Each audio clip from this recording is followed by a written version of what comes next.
Good morning, my Carl. Carl, you don't know how special you are to me. Whenever I don't see you, I just cry, okay? So I want to firstly say hello, my lovely. And then I need to tell you, I am more than ready. I'm so excited. Sadiqa's busy in makeup at the moment. She's getting ready to come and co-host with me. And it's all about those stories, the ones that genuinely make us feel something, but more than anything else, the ones that allow everyone to feel seen. And this is why we appreciate our Absa family. Are you ready, my Carl? Absolutely. You know, a little bit later, Zanele, we always get a chance to share so many great stories in this show, and we're going to track through a few of those a little later, do some reminiscing. But what I love about Expresso is that we are always a platform to share stories that really do matter, whether it be stories of people conquering their health journey, people who are survivors of certain things in their lives, people who have turned their, sort of adversity into a story. I think that's amazing. So, Zanele, I'm ready to really do a show that is going to be meaningful. It's going to be steeped in storytelling. I can't be more excited. It's going to be great.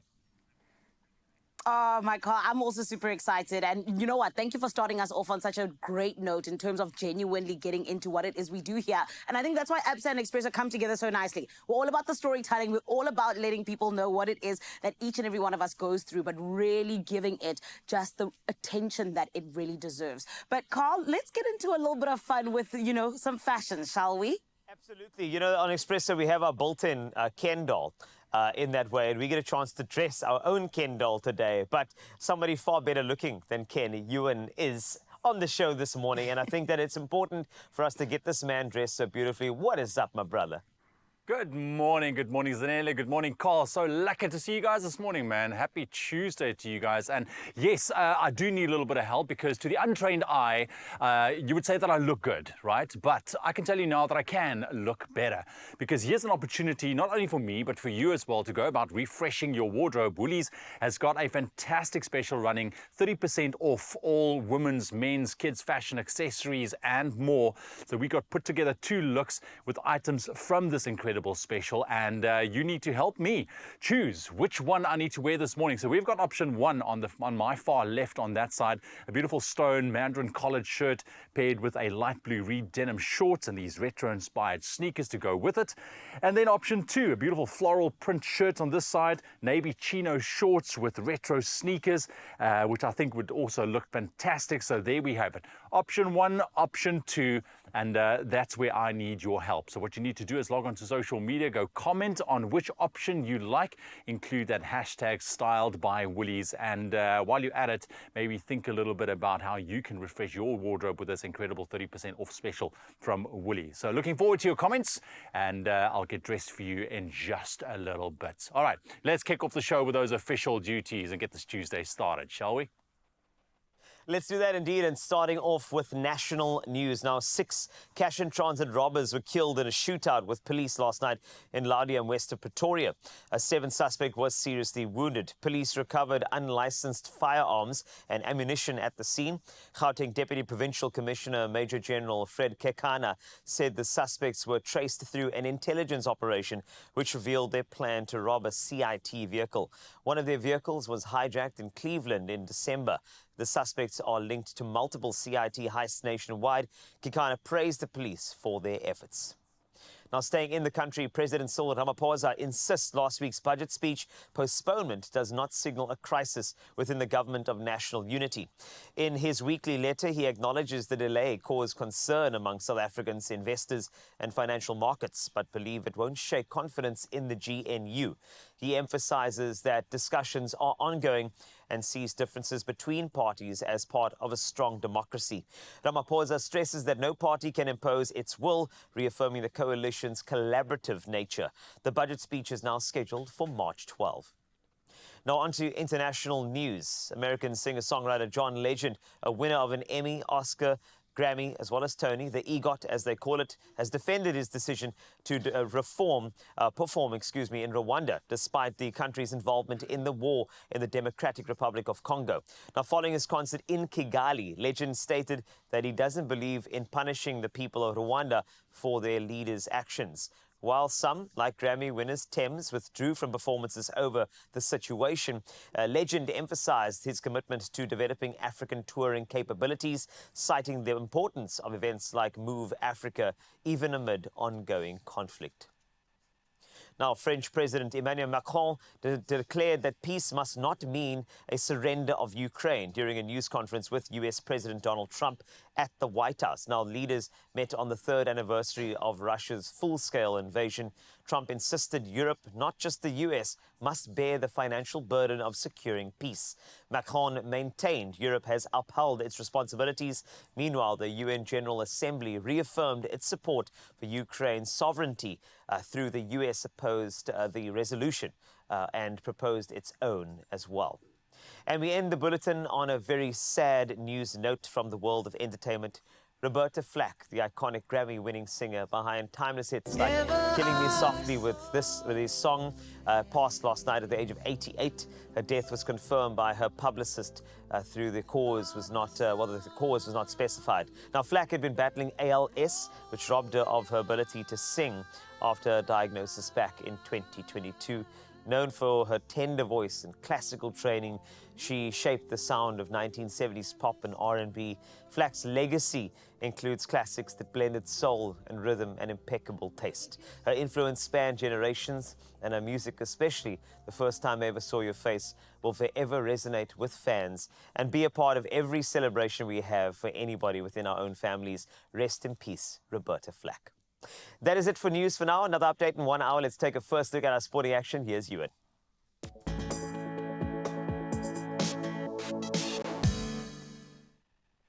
Thank you very much, Carl. Yes, let's quickly take a look at some of the top sports stories going into your Tuesday, starting off with some cricket news this morning. New Zealand secured a Champions Trophy semi-final spot alongside India after a 5-wicket win over Bangladesh on Monday.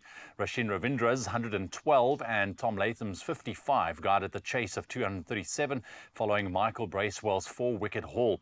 Now, the result eliminated defending champions Pakistan, who lost to both New Zealand and India along with Bangladesh. Then in football news, Manchester United will cut 150 to 200 more jobs as part of ongoing restructuring efforts to return to profitability after 5 years of losses. Now, this follows 250 job cuts last year under new co-owner Jim Ratcliffe. The club is streamlining costs, including ending free staff lunches at Old Trafford. United reported a 5th consecutive annual loss in September. Then in some rugby news this morning, UP Tuks edged UJ 37-29 in a thrilling Gauteng derby, while UFS Shimlas dominated Wits 59-29. CUT secured a historic 23-19 win over UCT Ikes, overcoming a red card. Marties clinched a tense 29-27 victory over NWU Eagles after a missed late penalty sealed their win. Well done to our young rugby stars. And in some running news, Kenyan marathon runner Bramin Kipkorir has been provisionally suspended after testing positive for EPO and furosemide, the Athletics Integrity Unit announced. The 2024 Sydney Marathon champion provided the out-of-competition sample on 22 November 2024. Kenya has faced multiple doping scandals in recent years, including Diana Kipkorir's 6-year ban and loss of her 2021 Boston Marathon title. That's what we have for you in terms of your sport news for this morning. We'll have another update just after 7 o'clock. Right now, let's get a first taste of our weather going into your Tuesday.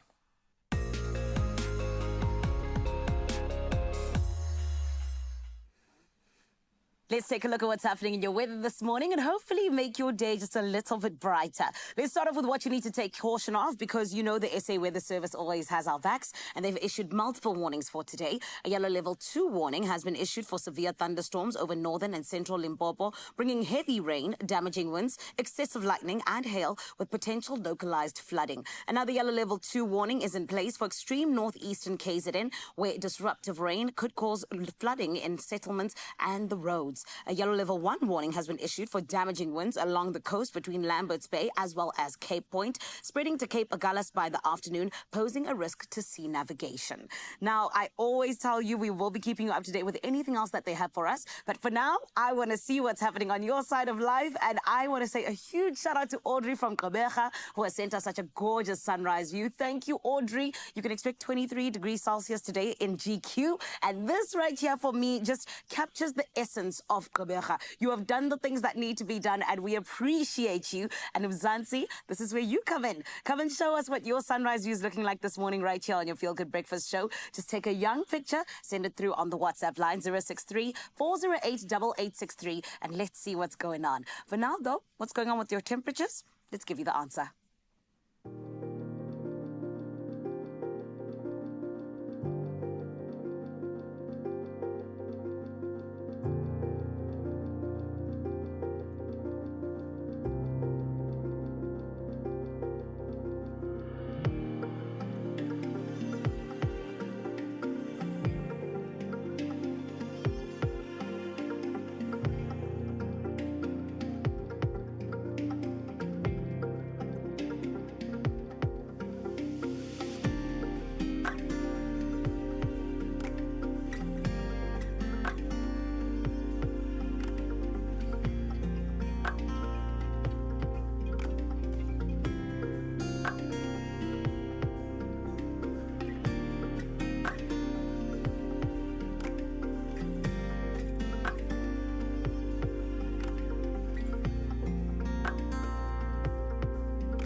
That beautiful weather. Lovely stuff, It's man. so good. Lovely stuff. It's just a little lovely. bit windy down here this morning, though. Yeah, I can feel Like- that. You must. Yes, exactly. It's my hair. It was like a little bit on that side. It's crazy. But can I tell you, we've got so many fantastic stories on the show today We as do, well. we do. One of them is the story of Michelle Mden and a journey of real hope.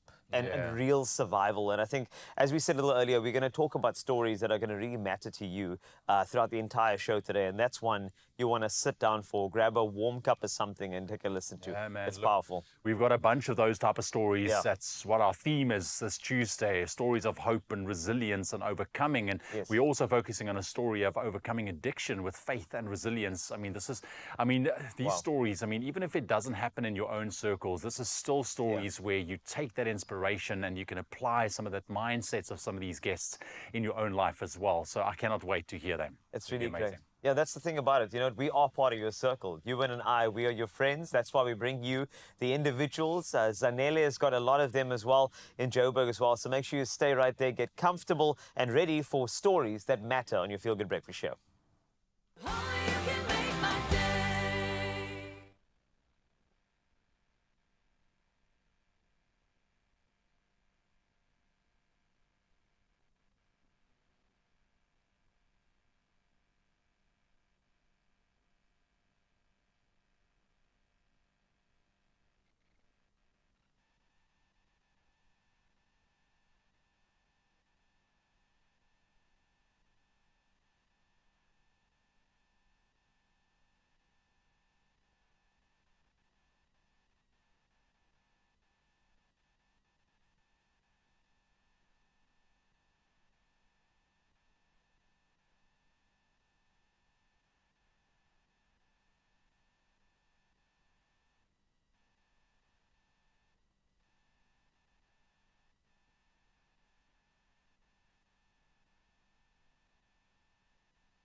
It's my Feel Good Breakfast show.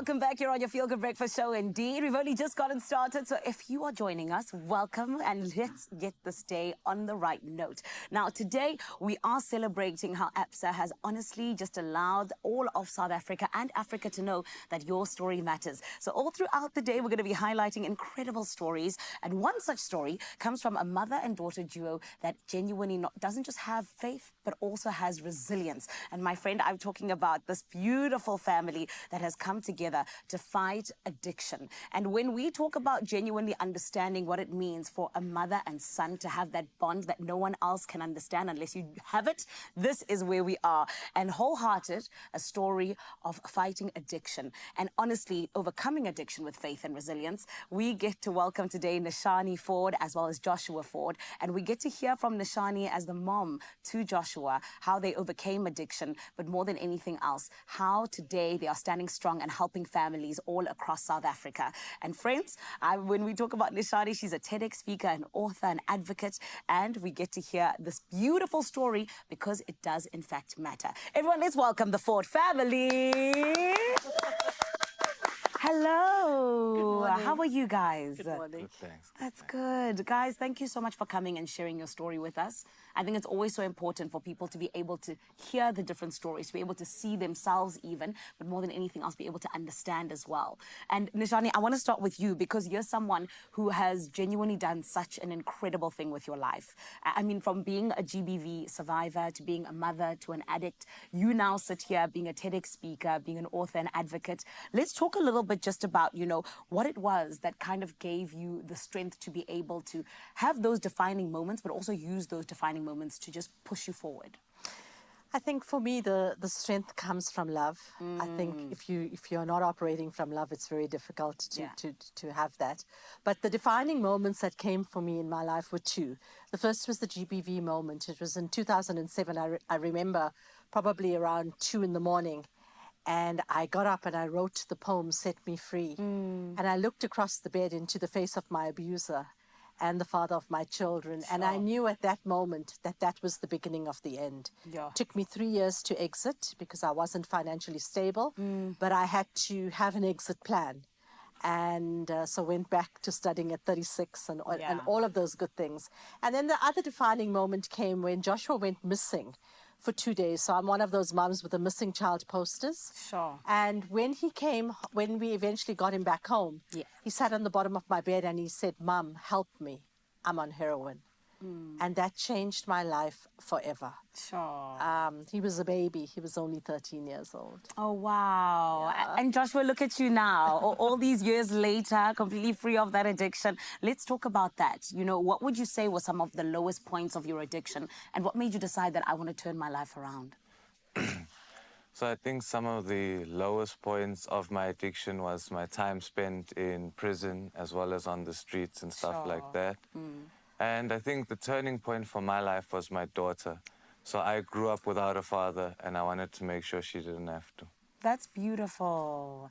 And guys, with what you're just saying, and I think especially with what you said about how, you needed an exit plan and you couldn't leave because of financial constraints. I feel like you're speaking to so many women, sadly, around South Africa. And this is why I understand how so many women can see themselves through you, but also be able to have hope. Because you're someone who overcame it. Yeah. Yes. Yeah. I always say, don't wear your wishbone where your backbone ought to be. So it was hard. It was tough, but it's possible.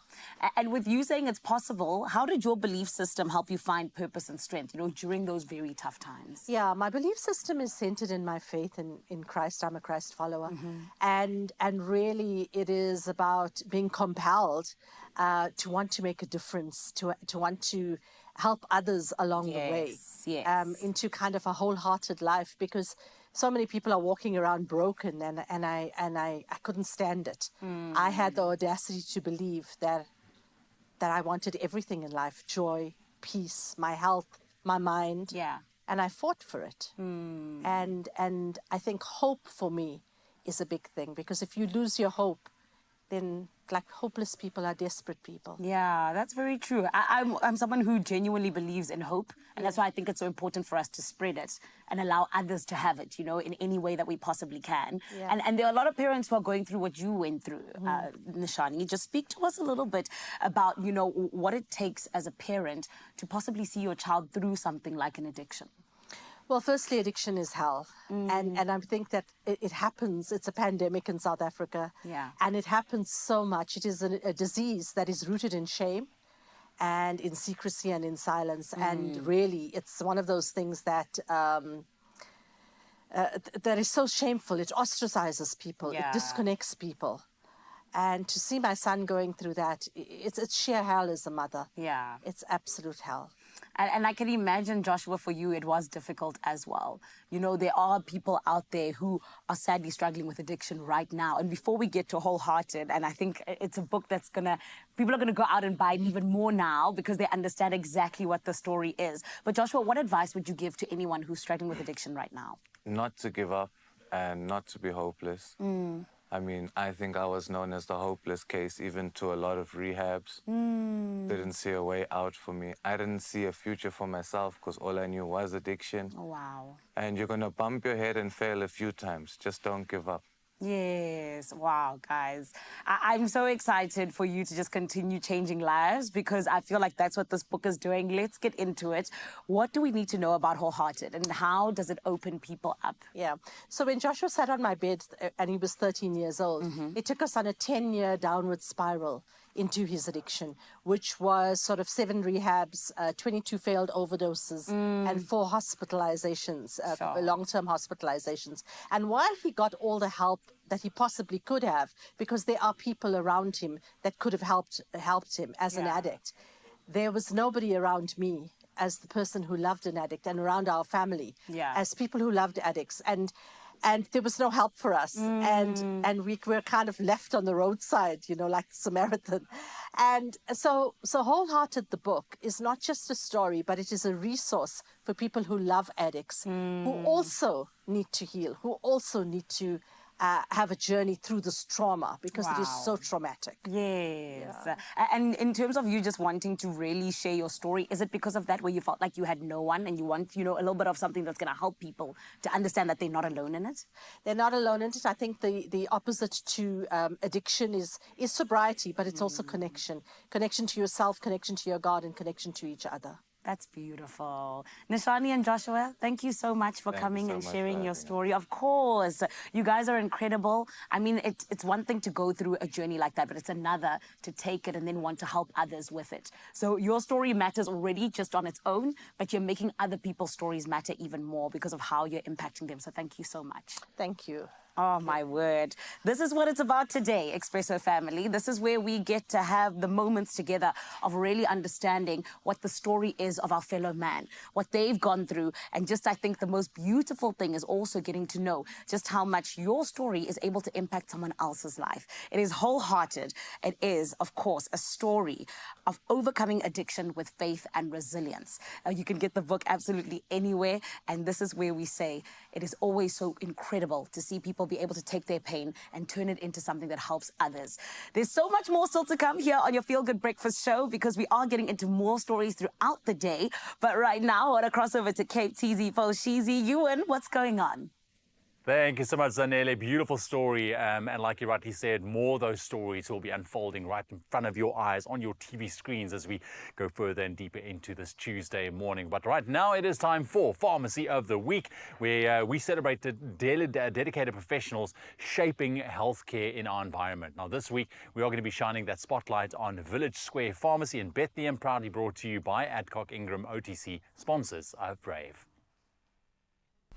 Our pharmacies are on the front line of healthcare.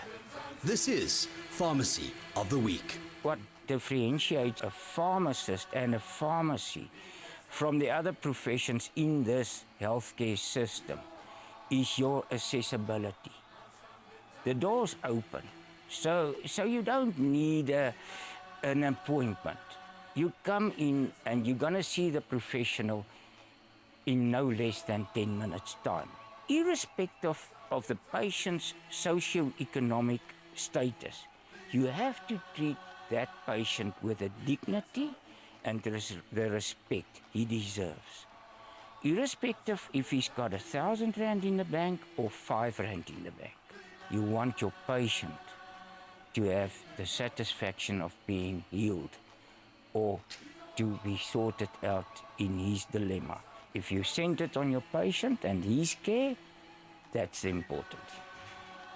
Pharmacy of the Week, proudly brought to you by Adcock Ingram OTC, sponsors of Brave. Carenza Parisi, proudly brought to you by Adcock Ingram OTC, sponsors of Brave.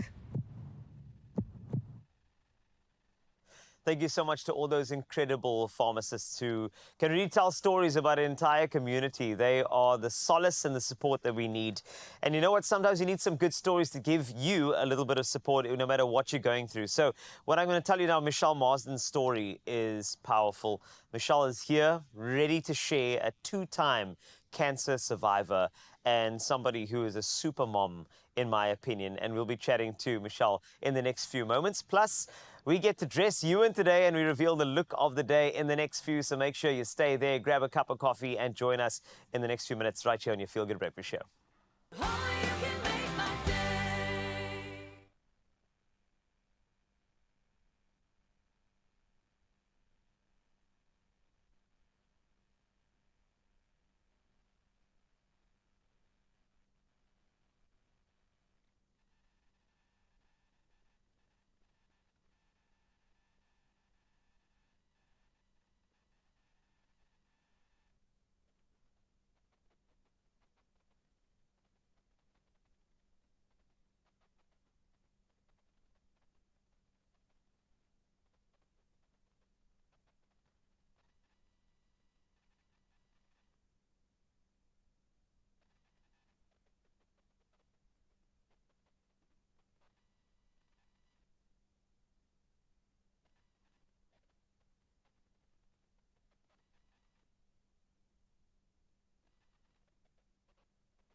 It's my Feel Good Breakfast Show. Welcome back. It is your Feel Good Breakfast Show, Expresso. It's S3, and I told you we've got some powerful stories for you this morning. And joining us is someone who is very, very special. An extraordinary story that I know is going to lift you no matter what you're going through. From beating Ewing sarcoma against all odds to facing breast cancer head on, she has proven time and time again that resilience, determination, and a fighting spirit can defy even the toughest challenges. Her name is Michelle Mden, and she stands as a beacon of hope, a survivor, an inspiration to so many, and my guest this morning. Morning. Hi. Hi. It is so nice to have you on this couch, and can I just say that I'm in awe of your journey. Even before we even start talking, I'm proud of you. Thank you. I think that's the most powerful thing that I've heard about what you've been through, a 2-time cancer survivor. But I want to start off with Ewing sarcoma. Now, I've done a little bit of research on it, and it turns out that this is one of the cancers that the survival rate is very, very low. So when you get a diagnosis like that, what's the response? What's the immediate bodily response? Well, I was 25 when I was first diagnosed with Ewing sarcoma, and I had 2 young kids. And they told me I had a year to live because it can metastasize very quickly through your body. But I was lucky because mine was localized. So we started off with chemo, for 14 months. I had radiation on my leg for 6 weeks, and I had 2 young kids to bring up. So yeah, it was a matter of you could get stuck in and face the music, and survival rate is much better now than it was 25, 35 years ago, because medicine has evolved a lot since then. It has. It has indeed. I need to ask about being a mom and facing a challenge. So you've got these kids that you want to make them feel as secure as possible. But you yourself are facing one of the most insecure situations a human can ever face, cancer. How do you balance that? How do you still show kids strength? Well, I had a wonderful support system, and Good. my little one was only a few months old, and my oldest one was 3. So I didn't have time to think about not getting through this journey ahead of me. I mean, I sort of put it in a little box and just got stuck into going to Grooteskies to have my chemo. Yes. Driving there on my own and driving back with a bag next to me. Being very ill, losing all your hair. But kids keep you going. My kids are everything to me. They are my proudest and best thing that ever happened to me. So because of my boys, I kept going. And also life, children, grandchildren have come along since then. My folks were the best support I ever had, and some really good friends.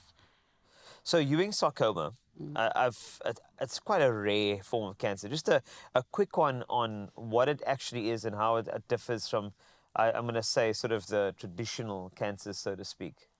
Well, Ewing sarcoma normally happens in young people and young adults. Okay. More so males than females, strangely enough. But it gets into your bones and can metastasize right through your whole body very quickly. Yes. But I was lucky, as I said, mine was localized on my tibia. Yeah. So when they took me, I was told I was going to have my leg amputated when I was first diagnosed.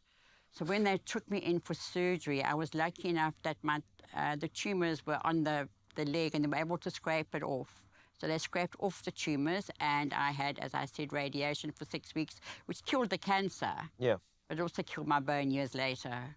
Yeah, I can only imagine. Thus ending up with a Robocop leg, as my grandson would call it. But it's the coolest leg I've ever seen, by the way. I still need to let you know that. But I need to ask Michelle, there are many people who are facing that message from the doctor.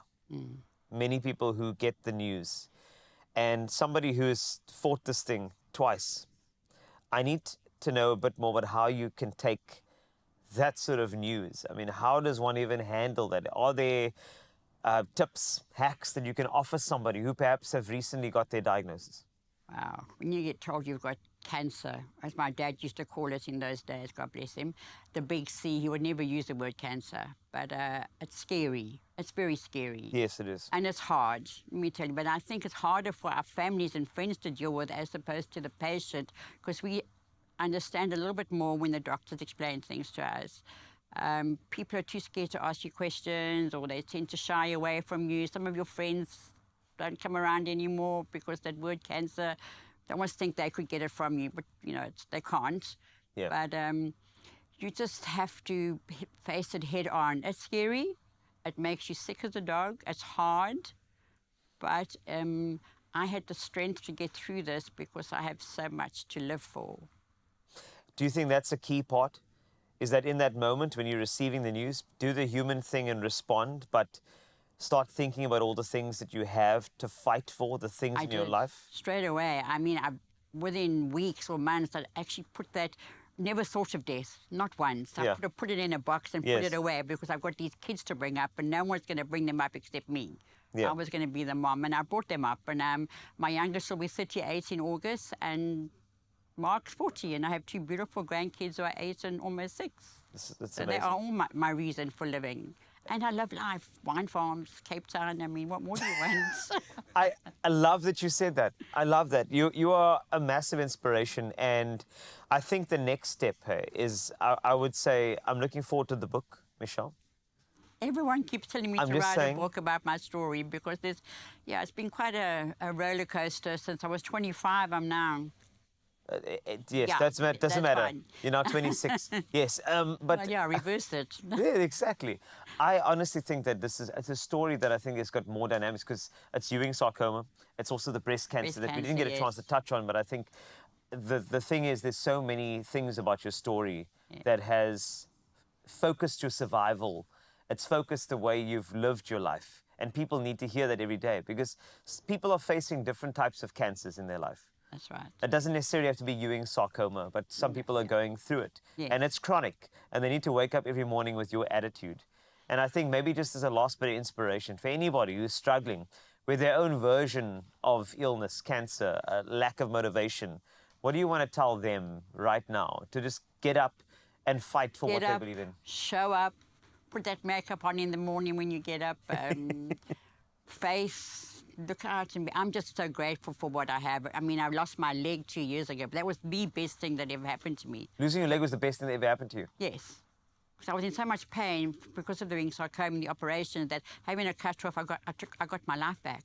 I'm able to do more things now than I could do when I had 2 legs. So, yeah, I like my metal. And I walk confidently, and I work hard at it, though. It's not easy, but don't think it's easy. It's very, very hard. Yes. But if you put the work in, it works out for you eventually. I love that you said that.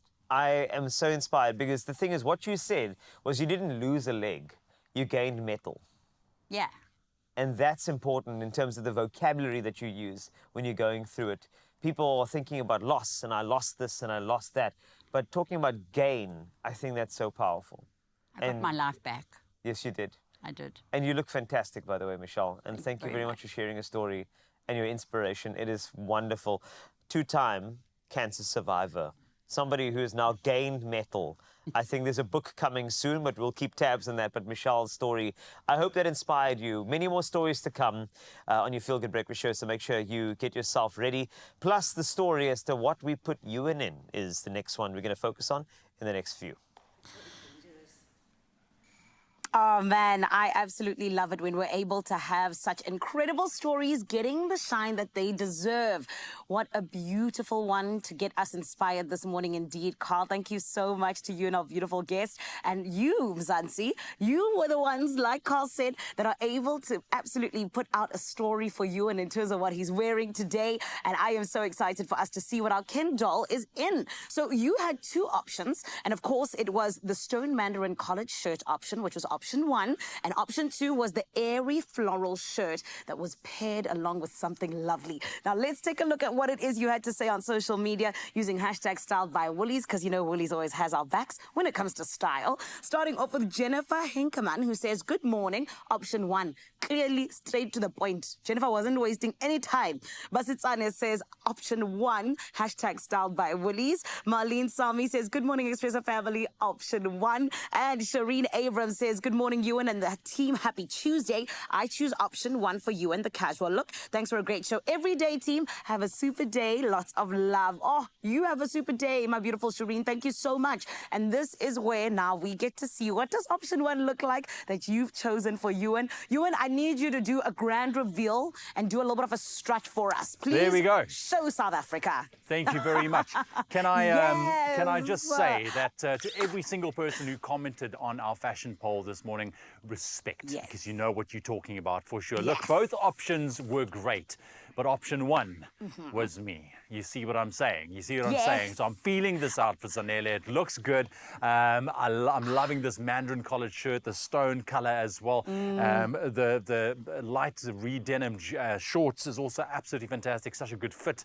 And then these retro-inspired sneakers as well. Very, very cool. I mean, come on. Look at that. That is how you want to go out in your day. Man. Feeling nice and comfortable, but still looking good. So thank you very much for all of you who commented on the post. And look, here we are. Option 1, basically. Oh, option 1 looking so good on you, Ewan. I mean, with you say you get what I mean. I don't just get what you mean. I see what you mean, honey. And you are looking absolutely incredible this morning. And this is what happens. You know what I mean? When you trust you, Mzansi, but then you also trust Woolies and be hashtag Styled by Woolies. And of course, I'm sure you're there thinking like, oh, how can I look as good as Ewan does? Well, my friend, let me tell you, there's even an incredible sale that is going on as well. Let me tell you about the deal where you can refresh your wardrobe and get 30% off selected women's, men's, and and kids fashion, accessories, and so much more up until the 9th of March. You can shop this deal at Woolworths, available in-store, online, as well as on the app. T's and C's do apply, but my friend, don't walk, run. It is the time for you to get that 30% and look absolutely gorgeous by being #styled by Woolies. Right now, there's still so much more to come. Carl, my lovely, do tell us what's going on. You know what? That's the shorts for me, Ewan. I love the shorts, my friend. And I can tell you in a moment, I've got these talented individuals on the couch, iKapa United, and what they're going to do is they're going to go to the Dallas Cup.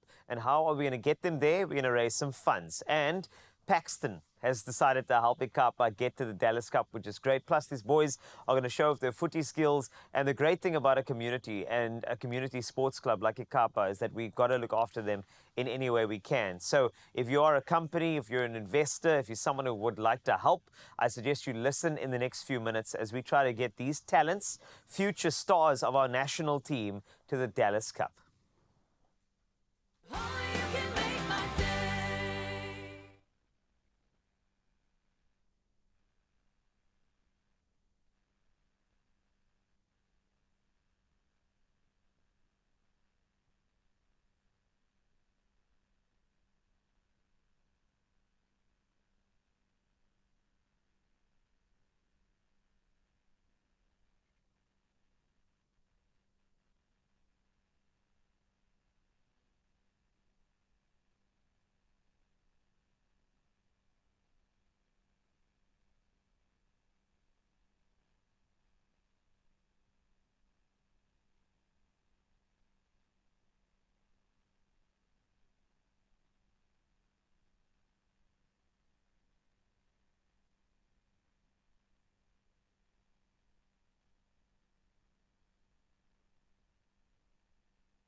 It's my feel-good breakfast show. More great stories coming your way in your Feel Good Breakfast Show. Expresso here on S3, and singer, songwriter and philanthropist Paxton Phyllis is on a mission to help send iKapa United FC's talented young players to the Dallas Cup tournament.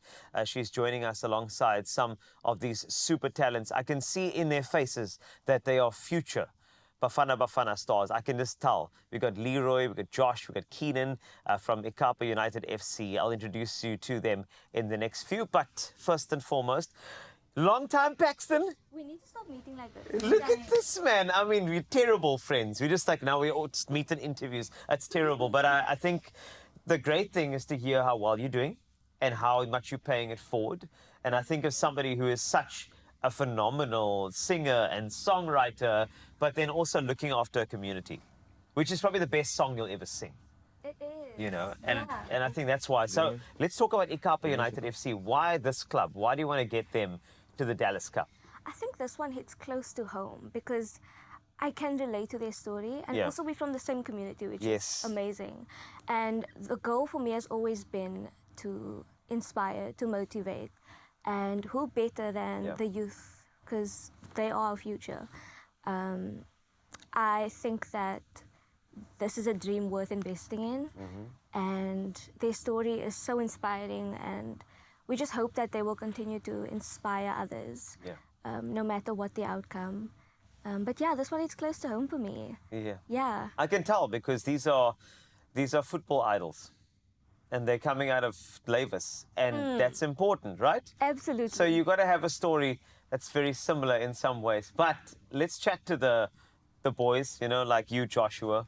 I know you're the team's goalkeeper. Is that correct? Lovely stuff. Now, first and foremost, do you listen to Paxton's music? Because she can't support you without you listening to Paxton's music. Did you go through all of her music? Not all. Not all of it. But you're going to have favorite songs. Eh? If I ask you later, you better give me a good answer about Paxton. No pressure, No pressure. But I mean, for you to go to the Dallas Cup as somebody that comes from Bishop Lavis and is now heading overseas to go and support and actually represent South Africa, how does it feel for you? It's quite amazing because then I can make my mother proud. Just my mother. Oh, man. We went through a lot. I can imagine. While I was younger. I can imagine. So it's actually quite amazing. Yeah. And, you know, we do it for our moms as well. Yes. Moms are wonderful. They put everything on the line for us. They face some of the worst so that we can feel all right. Yes. And I think if your mom sees you going to the Dallas Cup, I'm telling you now, my brother, it's a different chapter in your life. It's something special for her as well, which is great. Paxton, just to go back to you. Yeah. Fundraising is fundraising. You can hoy one of those back-a-buddy things and it's fine. But you're doing it in a very special way through what you are very good at, music. So how are we going to raise some funds? What are we going to do? We are having a fundraiser, a little event. Nice. In aid of the boys going to Texas. It's on the 8th of March. Yes. And it's going to be in Bishop Lavis at Bishop Lavis High School. Look, I mean, the committee themselves put everything into this. And, you know, we don't have much, but what we can do is offer what we have. Yes. And what I have is my voice. That is my gift. That is how I give back to everybody. That is the gift that God has blessed me with. So why not bless others through that gift? And I'm hoping that I will be able to do that along with everyone else who will be performing. We've got some amazing acts. The Rockets is going to be there. Wow. Yeah, so it's going to be very exciting. We're hoping that the outcome will be amazing. So please come. We are so excited. We are all planning and prepping and making sure that it is going to be an entertaining evening. I feel like it's going to be, you know, and also you got the boys here as well. And just to go to you, Keenan, central midfield, iKapa United FC, the quality of this man, you can even see it all alone. You can just tell you're a general. So, general, playing for iKapa United FC, representing a club that is so fantastic and now taking it overseas. How does that impact you as not only a player, but a player within your community? As for me, I can say that with iKapa United and the Dallas tournament, I get more exposure in a different country, different level of football. So for me, it's actually very good. Because like us from Bishop Lavis, we don't get any opportunities such as that. So if you get the opportunity like the Dallas tournament, why not grab it open hands? Yes. Because you can make something big of it. Of course you can. And I mean, you guys are super talents. And for you, Leroy, I know it's centre back in the squad, the man, the last line of defence. What do you want people to see when you guys go there? Obviously, we want to support you, but when you're representing iKapa United FC all the way in Texas, okay, so I want to know what the message you want to send to your community. I want to say that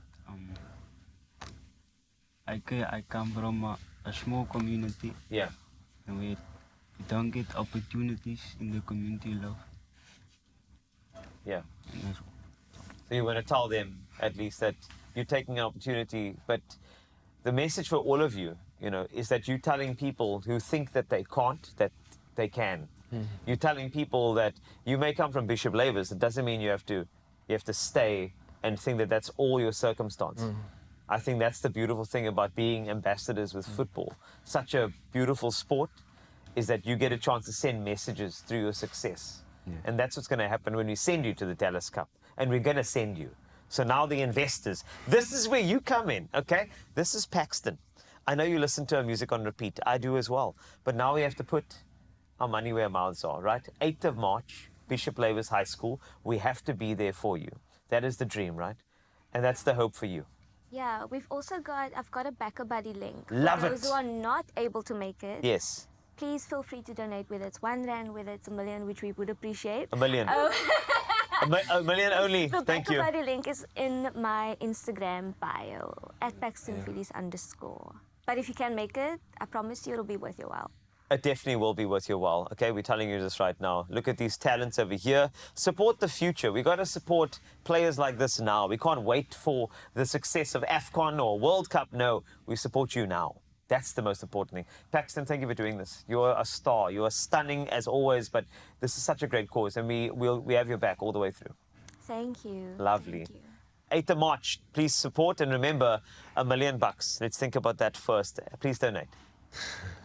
Oh, man, what a cool initiative. Paxton, thank you very much, man, for getting involved in this. And stick around because these boys are going to be showing off some of their soccer skills in just a little bit. See why they deserve to go all the way to Dallas, Texas. But for now, why don't you go about playing Powerball and Powerball Plus for 41 million Rand in total estimated jackpots this Tuesday, that is not today, for your chance at endless possibilities.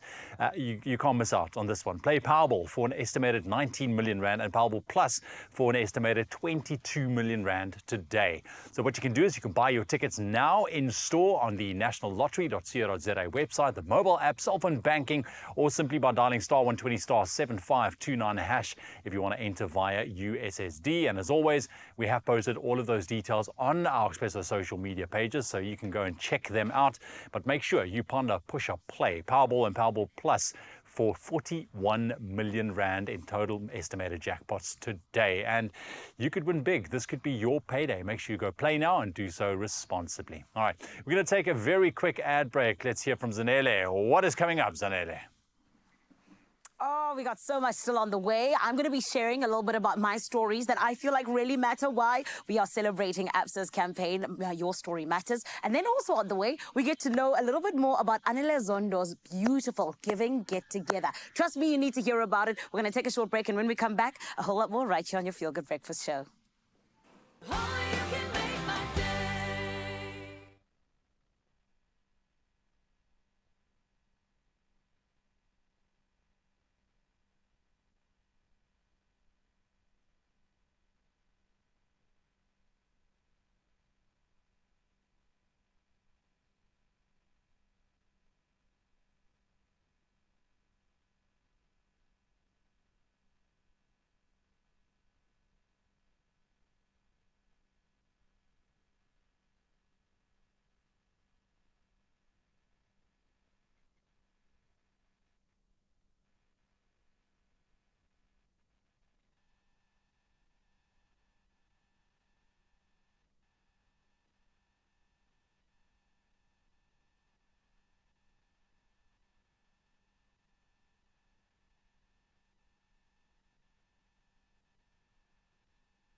It's my feel-good breakfast show. Welcome back. You are tuned into your Feel Good Breakfast Show, Expresso, right here on your Tuesday morning on S3. It's lovely to hang out with you, man. Lovely to hang out with you, Carl, as well, because we don't see each other, bud. I know. Because, I you know. matter to me. You do matter. You do. All your stories matter. And you know, the great thing about working on your Feel Good Breakfast Show is that we do so many feel good stories. We do stories that impact our personal lives as well. It's not just about showing you a story and then that's our job. These stories actually impact us, and that's why I want to get through as many as we can, starting with Zanele, because Zanele, obviously being a newer member of the squad, already you've covered so much, Zanele, so I want to track through this whirlwind of a journey with you and just uncover some of the stories that really impacted you.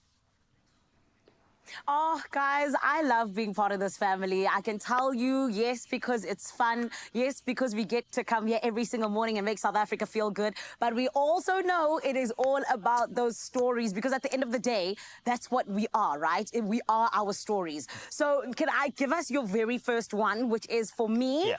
I have to say something we've even been doing as we kicked off the year. It has been giving out the bursaries through Richfield. Yes. Now, we did it last year. We did it this year. Yeah. And I mean, listen, even Tata Madibs, he said that, you know, education is the key to the future. It's the key to making change. But more than anything else, I think we also understand the plight of education in our country, where we've seen how Fees Must Fall has grown from 2015 all the way until even now. There's still those protests happening. So the fact that we are able to impact lives and see how, in fact, it is that education and getting the opportunity for that is able to change the narrative, change someone's story, and allow them to be able to really just empower themselves and empower communities by being empowered, I think for me that's genuinely been something that's just stuck out. And I think, guys, you can even speak to that, because yes, we've had some amazing giveaways here in studio where we saw some tears here in Johannesburg. We saw people just really being shocked and not even believing that it was theirs. But I know you guys have also had moments in Cape Town. Yeah, absolutely. Look, there's been so many moments. We were just talking about, you know, this off air, because, I mean, thinking back of, you know, all the years that we've been doing Expresso as well, there's so many stories. So which story do you choose to focus on? But, I mean, I can really see, Zanele, I mean, this story really did make an impact on you, because I know that education is something very close to your heart as well.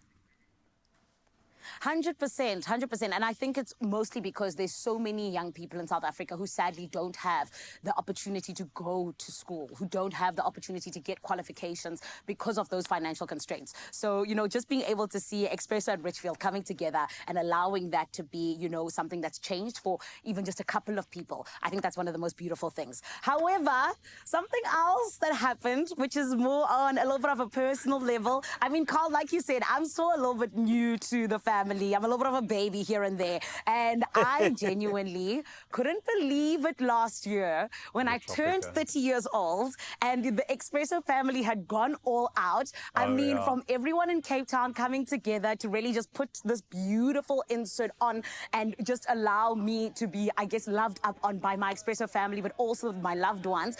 And then even just what happened here in Johannesburg, you should have seen how these ones were creeping around. They even got people to distract me by playing videos for me over and over again to make sure that I couldn't see what was happening, where my brother was in the building. There were so many of my loved ones here to celebrate me turning, you know, a year older, jumping onto a new decade. And for me, I think it was just something that I really will always remember, particularly because I've never been one to celebrate my birthday as much. So it was a little bit of a change in story for me as well, where before I didn't do it that much, but it was my Expresso family that said, hey, whether you like it or not, was celebrating. So that was really something special for me. Oh, you what know, a moment. but you are special. The thing is, we'll do that again and again, whichever year you turn, because you're such a valuable part of this team. Since you joined, it's like you've been here forever, and we can't picture a show like this without you. So we'll continuing, you know, supporting you, and of course, whatever birthday or milestone, we are going to continue. It's going to be great. But we just had to share that with you. I'm so lovely, and you know what? The great thing about you is that for women, you are such a great ambassador, and I know that there are many programs that you've also been involved with as well that I think is just perfect for you, because I think the more women can focus on people like you, especially young women, I think the better this country will be.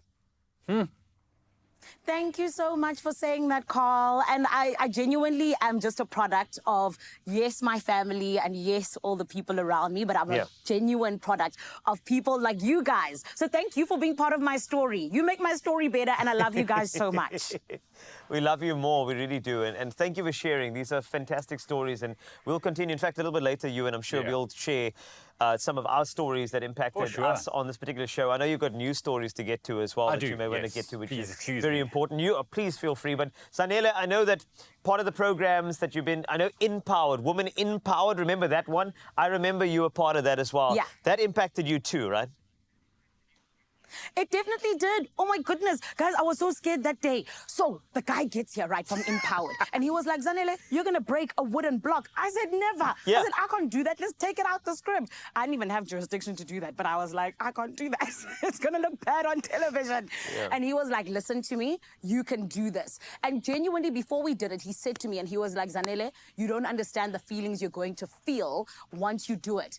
And he coached me through it. There I was the Karate Kid. I broke that block. And when it happened, guys, I genuinely felt emotional because I was like, oh my goodness, if I can do this, I think I can defend myself. I think I can do almost anything. Yeah. And even to this day, I still have those 2 blocks that are broken into 2 because I was like, this is genuinely just, you know, a little bit of a memento that says I can do anything I put my mind to. And it allows me to have different stories because I'm able to believe in myself. Absolutely. And I'm so happy that you've shared that. Thank you so much, Zanele. And whether it be TV, whether it be radio, whether it be on your social media platforms, continue being an impactful member of South Africa and of this particular show. We just can watch in awe. And thank you for sharing. And long shall these stories continue in your life. Thank you so much. I love you guys. Stop it now. It's enough. Thank you. Thank you. Too much.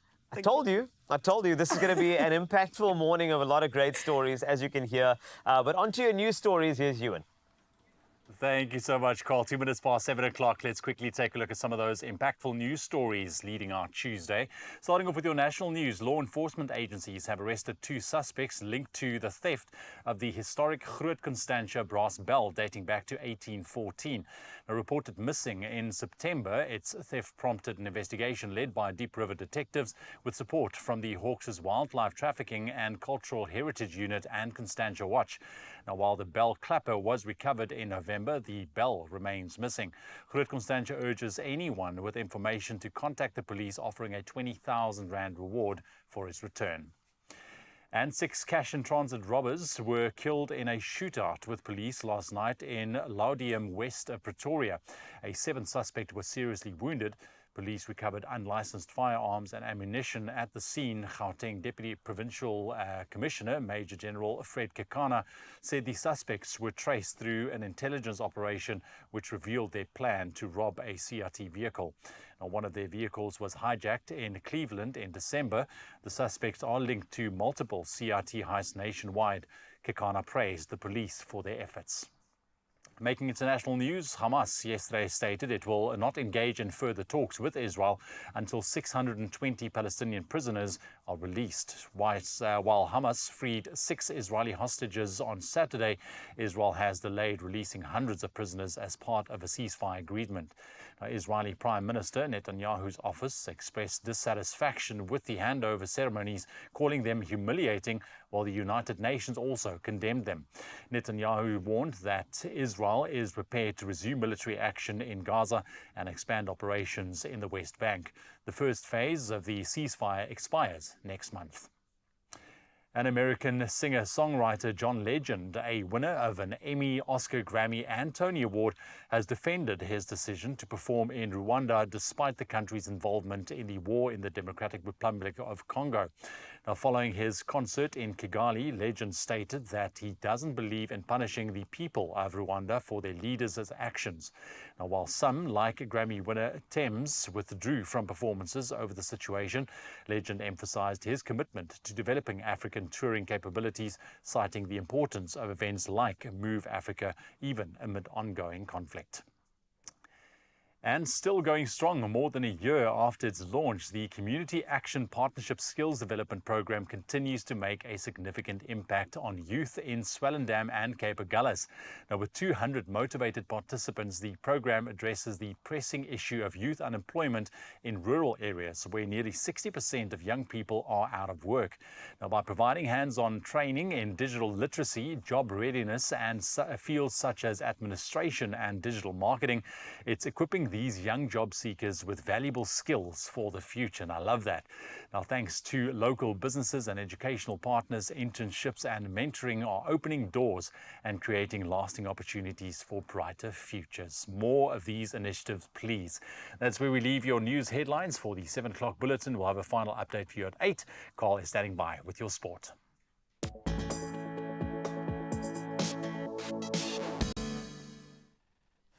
Thanks, Ewan. Let's check out your sporting action, starting with New Zealand, who secured a Champions Trophy semi-final spot alongside India after a 5-wicket win over Bangladesh on Monday. Russian Ravindra's 112 and Tom Latham's 55 guided the chase of 237, following Michael Bracewell's 4-wicket haul.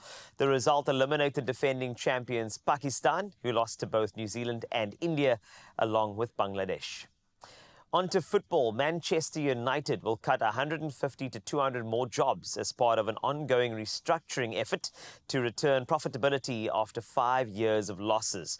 This follows 250 job cuts just last year. Under new co-owner Jim Ratcliffe, the club is streamlining costs, including ending free staff lunches at Old Trafford. United reported a 5th consecutive annual loss in September. On to rugby, and very exciting rugby action at that. UP Tuks edged UJ 37-29 in a thrilling Gauteng derby, while UFS Shimla's dominated Wits 59-29. CUT secured a historic 23-19 win over UCT's Ike Tigers, overcoming a red card, and Marties clinched a tense 29-27 victory over NWU Eagles after a missed late penalty sealed their win. Lots of action in the Varsity Cup, of course. And then on to some running news. Now, Kenyan marathon runner Brimen Kipkorir has been provisionally suspended after testing positive for EPO and furosemide, the Athletics Integrity Unit, the AIU, announced. The 2024 Sydney Marathon champion provided the out-of-competition sample on 22nd of November. That was last year. Kenya has faced multiple doping scandals in recent years, including Diana Kipchoge's 6-year ban and loss of her 2021 Boston Marathon title. That's it for sport. Another update in 1 hour. As always, let's take a first look at your traffic.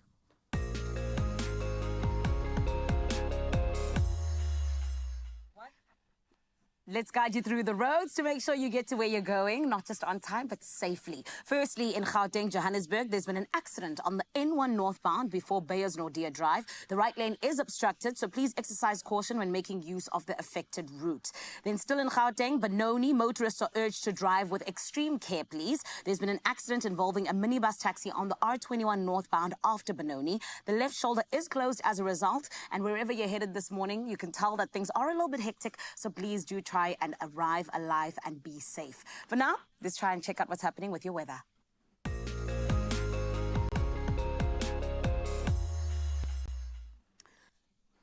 The South African Weather Service has issued multiple warnings for today. A yellow level 2 warning has been issued for severe thunderstorms over northern and central Limpopo, bringing heavy rain, damaging winds, excessive lightning and hail with potential localized flooding. Another yellow level 2 warning is in place for extreme northeastern KZN, and there you'll find disruptive rain, which could cause flooding in settlements as well as roads. A yellow level 1 warning has been issued for damaging winds along the coast between Lambert's Bay and Cape Point, spreading to Cape Agulhas by the afternoon, posing a risk to sea navigation. Please make sure that you take caution where need be, and we'll keep you up to date with anything else that you need to know. For now, what do we need to know and what do we need to see? Oh yes, it is the sunrise view of a lifetime. Henry from Muizenberg, who has done the things where it's going to be a delicious 21 degrees Celsius.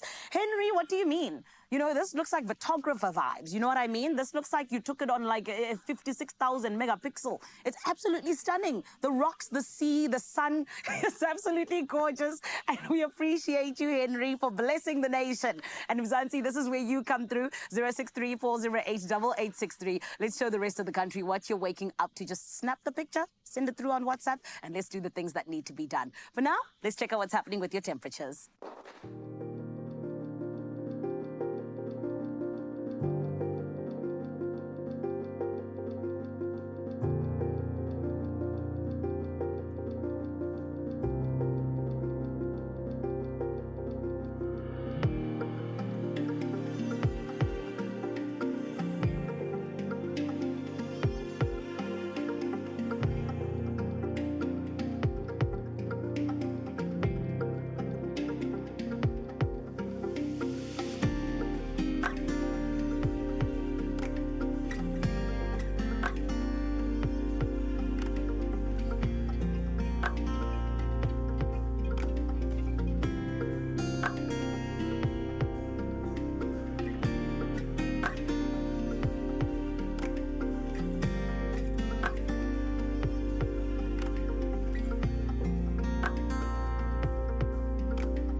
Nice to see that it's still summer around. Yeah, we are still soaking up as much as we can before winter hits. But good, enjoy the warm temperatures while we can. We're going to that. Yeah, we're going to enjoy. We must do that. Yeah, we even though there's a little bit of wind here and there, but it's fine because the thing is, no matter how the weather is inside this studio, it's all about upliftment and it's about people doing great things and sharing stories. In fact, Zanele Zondo's got a really great project out now.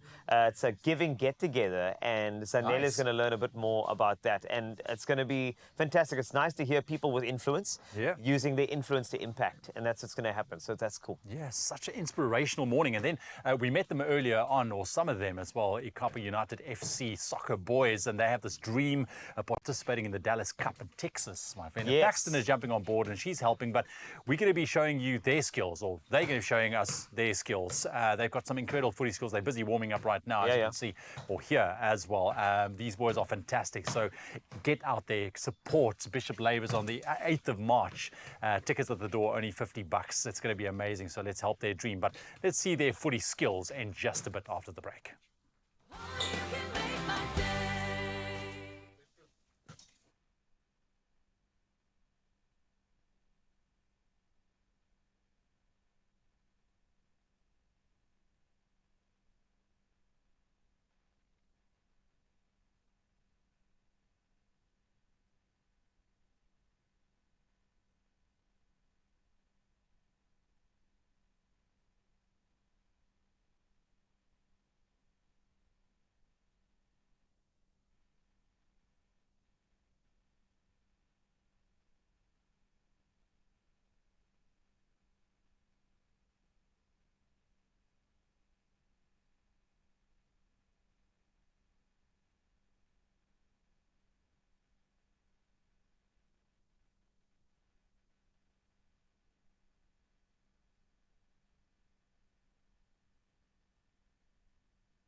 It's my feel-good breakfast show. Oh man, happy Tuesday, Expresso family. We're always so glad to have you with us. And this morning, you know we are celebrating with Absa, all in the name of Your Story Matters, the campaign that has been doing absolutely the most, not just in South Africa, but all across Africa. And of course, it speaks to the stories of South Africans. And today, we're sitting with someone who doesn't just have an incredible story herself, but she is the most talented, that is allowing the stories of young people to change a little bit because of what she is doing for her community. I am talking about a queen who is a presenter, an actress, a musician. She does it all, and she does it at such a high excellence. You would think that, no, she has gone and studied for each and every one of them. But on top of that, she also has a heart for people, which is why Anele Zondo, a.k.a. Nay the Bay, is doing the things for the community and allowing people to come together to give with her giving get-together. But on top of that, she's allowing young people to really know that the community cares about them and how it is they get through their education. So her giving get-together has been about collecting the likes of school shoes, school bags, sanitary items, as well as non-perishable foods and so much more. And today we're hearing more about it from the queen herself. Everyone, let's welcome Anele Zondo. Anele Zondo, that's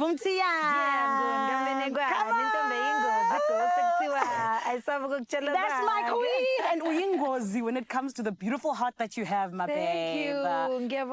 I love getting to see you not just shine in what you do, because that's what you do, any stage you're on. It is absolutely incredible. But also, I love getting to see you shine and just really allowing, I think, communities to grow and just move forward. So let's talk about giving get together, babe. Yes. Where did it all start? So firstly, I love being here because I can say voga, voga, voga, That's voga, my voga. girl. I literally mean it to everybody who's watching. Just wake up. Because it's in the morning. Yes. But E-Giving Get Together is basically a party for a purpose. And what we plan to do and what we are doing is getting together for a good cause and, you know, making giving back less somber. Like we're trying to bring the youthfulness into it. Yes, and make it a vibe, you know. So it's a party setup where people get to come and enjoy a great lineup, but at the same time give back to the community, as you've said, school shoes, sanitary items, books, bags, non-perishable foods, and it's just coming together in the spirit of giving. And sometimes you think, you know, I want to give back, but I might have this little item. But if we all get together, as in Ubuntu, we get to, you know, multiply that. Ow, that does smiling wherever he is. You said Ubuntu. Yes. And his children, his born freeze, because you're a 94 baby, I know. His born freeze are doing the work. Yes, doing the and work. babe, for you, it all started in 2019. Yes. Because this was where you now decided, you know what, we can make a bigger impact when we come together. Of course, it took a little bit of a break. Speak to us about that break. Why was it so important and why did you feel like it needed to happen? I felt like it needed to happen on a bigger capacity because I used to do this solely by myself when I used to live in Johannesburg CBD, and I used to worry about women and children on the streets, and I took it upon myself to make it like a routine for me to always give them bread, chips, cool drink. But I said, you know what, since I'm in the industry, how can I use that to, you know, make a bigger influence in this type of giving back. So yeah, when I started it in 2019, I started with a bunch of friends and we woke up super early and we were like, we're doing this, and we had a goal of 80 students and we ended up reaching 200. Wow. Which is why this time around I was like, you know, let's try and do 500 students and see how that will come out. But so far so good. This week we're going to KZN in Newcastle, where I come from, because I believe charity begins at home. Amen. And we've identified students who need the help, and we're going to do the work. And you are doing the work, my babe. I love how you're making giving so cool again. Yeah. And more than anything else, like you said, adding that vibe that makes people be like, why am I not a part of that? You know what I mean? Yeah, for sure. So talk to us about just the process of giving get together. From the beginning stages when you let people know that, hey, this is what I'm doing, up until you go and do the delivery. So it's a call to action, and we literally ask individuals to come and give back on their own capacity. But I do it on my social media. I use my influence, my Instagram, my TikTok, my Twitter. Anywhere that, you know, powerful I have platforms. Yes, I use my platforms for power, and I call to action. And it's no pressure on anyone. It's literally something that comes from your heart if you do want to come through. And then obviously I give the dates and the event space, and you know, I also say if you can't come to the events, I can come to you and get the donations. So it's something that I'm doing right now. It's an NPO that I opened on my own with family and friends, and I hope to grow it one day and hopefully have a space and a place for women and children to live at, especially those who live in the streets, and to also give them some sort of experience in the workforce, you know, and some tools to use so that they can go out there and actually find, you know, jobs and be able to cater to their kids. That's my girl, an empowered girl, empowering others. And I think that's what it's about at the end of the day, right? We're blessed so that we can be a blessing. Absolutely. 100%. Absolutely. And let's talk about this past weekend. We said that throughout today, we're talking about the stories that matter. Sana, your story on Saturday, it mattered. We saw it all over social media. We saw how people showed up. Speak to us about how much you collected and what exactly went down. Wow, what a beautiful event. Thank you so much to people who we partnered with, like Rockets Life in Bryanston, who provided the venue, beautiful venue. I had artists, a great lineup from Zingumalo, Babalo AM, DJ Speedster, myself. We were just partying it up and doing it for a great cause. Yes. Anele Zondo was on the lineup. I was on the lineup. Yes, no, Anele Zondo was there, but Nether Bay was performing. You know what I mean? Thank you. It's like two different brands. Yes, 100%. So we did collect a lot of sanitary items. You know, we want to do this thing where we take the sanitary items to school. So if somebody has a problem maybe during the month and they didn't have any sanitary items like sanitary pads, they can simply go to the principal's office and ask.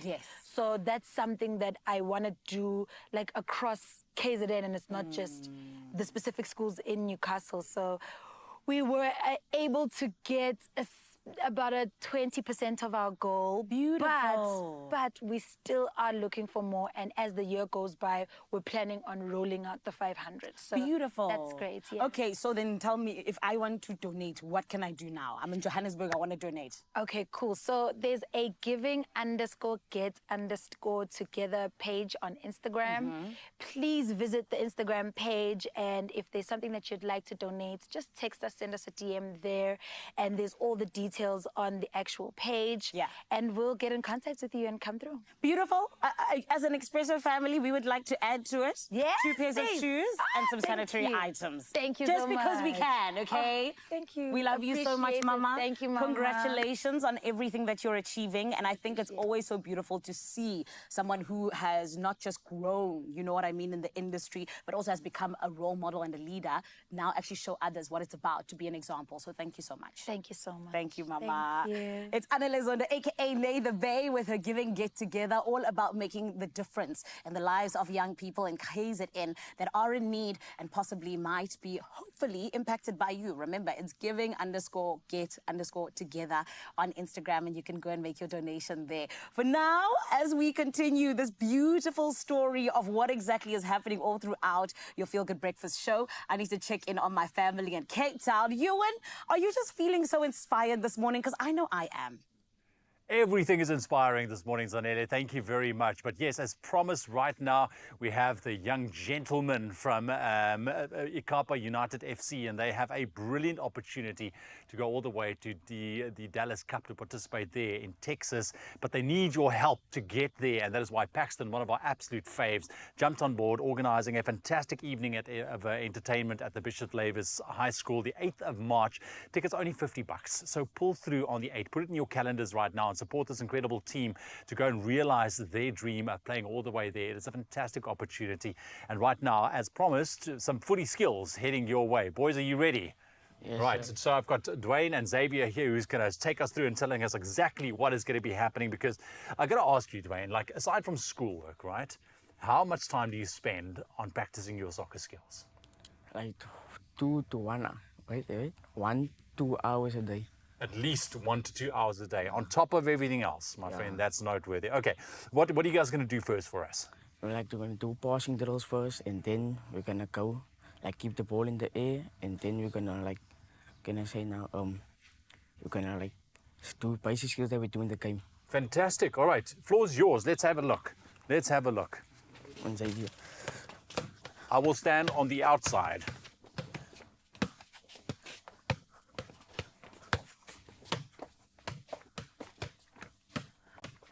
Nice footwork, keeping the ball in the air. Don't, you're freaking me out, bro. This is all you guys. Nice.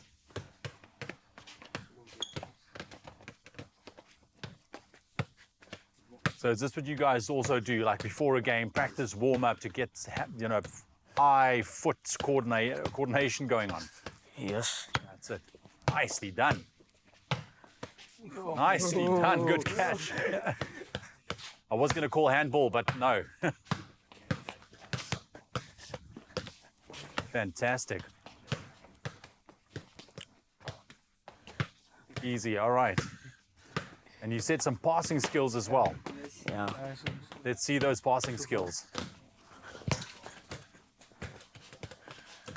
No, man. Just almost...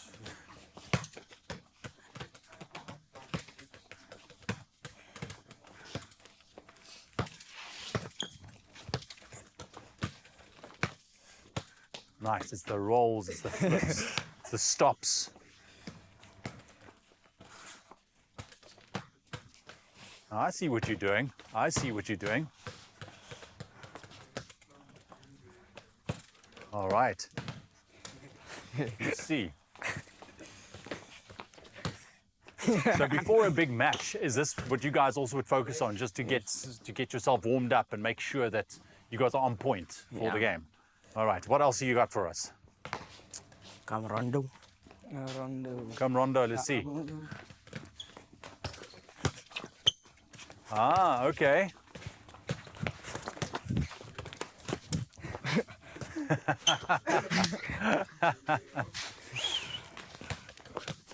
Straight into the cameras.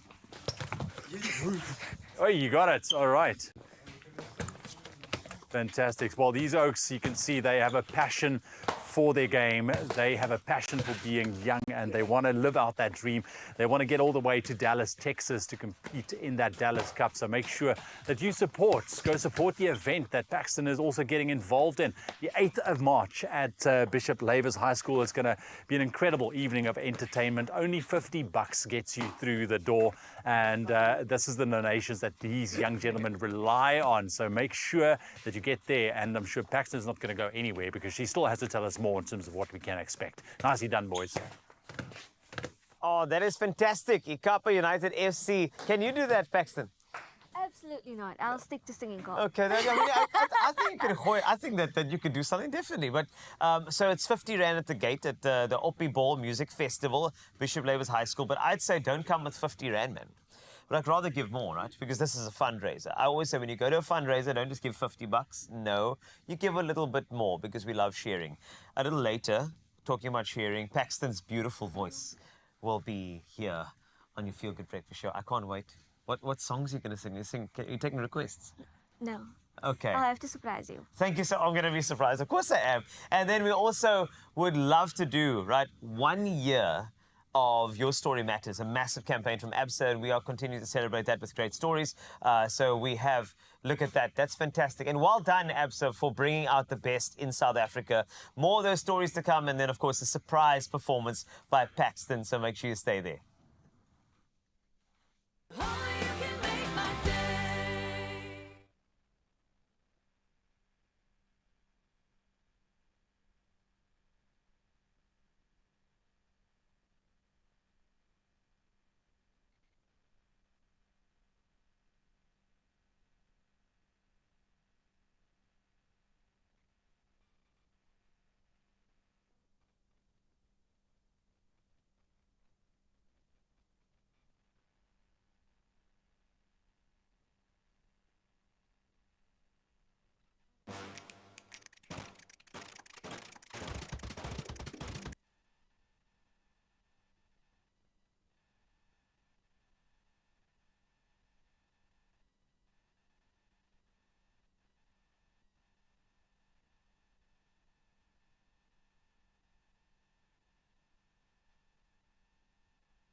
It's my feel-good breakfast show. It's one of the happiest Tuesdays, Mzansi, because today we are celebrating with our absolute faves. I'm talking about Absa. It is all about Your Story Matters and how today we get to celebrate 1 year of this beautiful campaign that has done so incredibly in terms of allowing South Africans to know just how much their stories matter, but also on top of that, allowing Africa to be connected in a whole different way. Now, I am not alone in terms of my hosting duties today. I am joined by an absolute queen. She is an Absa Group executive for social media as well as marketing. And friend, today, I tell you this much, we get to do this together. Sadiqa Fakir is in the building. And Sadiqa, how are you feeling? I'm so excited. Just reminiscing about 1 year of Your Story Matters just fills me with such joy. Yes. And of course, this morning, we're not alone. No. We get to chat to a lovely lady all about it. I am joined by the gorgeous managing executive of brand and marketing, Candace Thurston. This is true. Let's give her a feel-good welcome, everybody. Oh, my goodness. Candace, welcome. Thank you. How are you? I'm nervous, excited, proud. Yes. It's such a special moment. I love it. And it really is special. I mean, earlier on, Sadiqa, you were even mentioning about how, you know, it really has been about being bold and being out there. And innovative, but not just for one country, for the continent. And that's what we're so proud of. I love that. So Candace, take us right into it. Because 1 year of Your Story Matters. You know, what does this brand repositioning actually mean for Absa? You know, what does it signify? Yeah, I think the most special element of this was all about being human-centered. We put our customers, we put our communities at the center of everything that we did.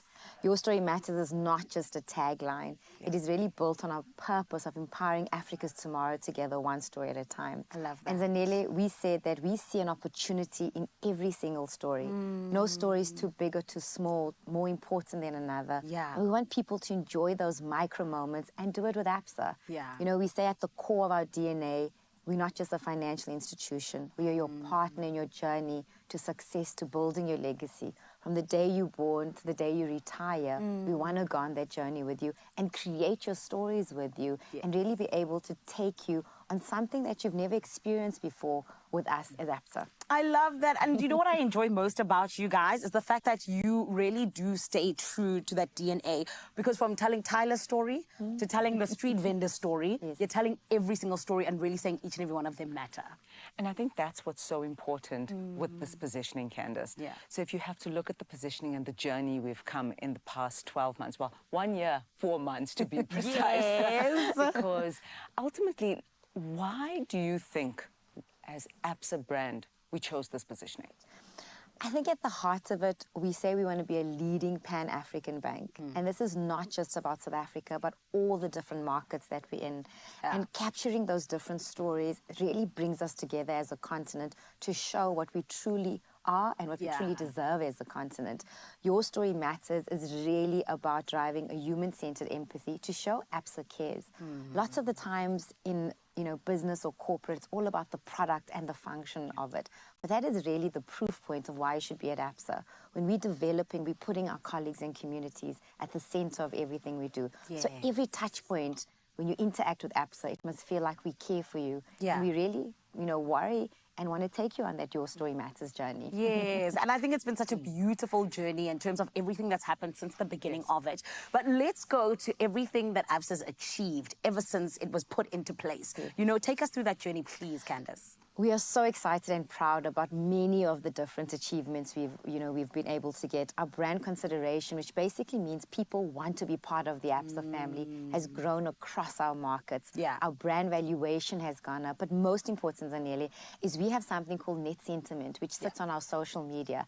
And we are actually improving by 1 position up in the last year. Wow. So just by Your Story Matters and the partnerships we've seen through our products, through our citizenships, through our sponsorships, we're seeing such an amazing positive space. Zanele, we chatted actually at the Tyler concert. Yes, we did. And I remember you guys said, we feel like Absa's not talking down to us. We are actually living your lives with you. We're interacting with you. And that was such a proud moment for us to say we don't want to talk down to our customers, our consumers. We want to be part of the conversation. And that's why we're bringing stories into it, because we want to develop and build those stories with you. So we really are proud of where we're at, but it's only the beginning.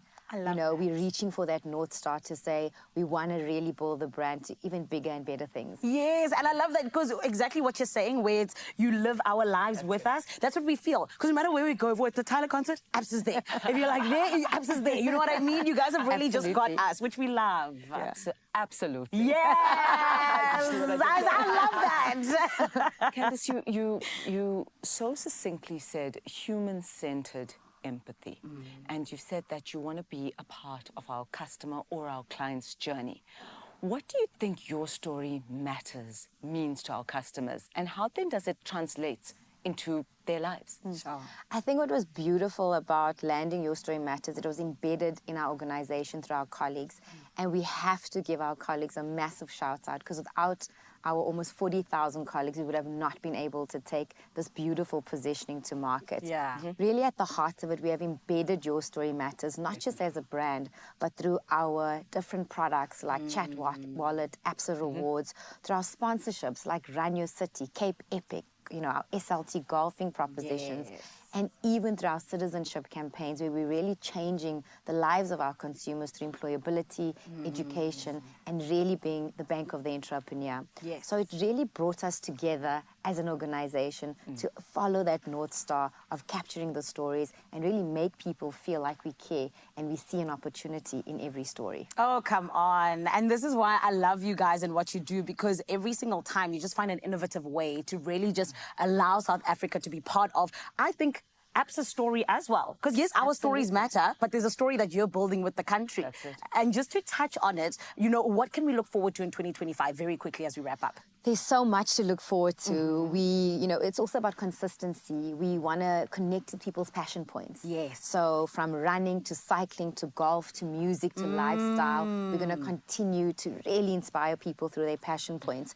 Through our product services, through our customer experiences. We have an amazing team behind us, really developing and making sure we're going to take some parts of our consumer propositions to our employees, to our colleagues, to our customers, to our communities.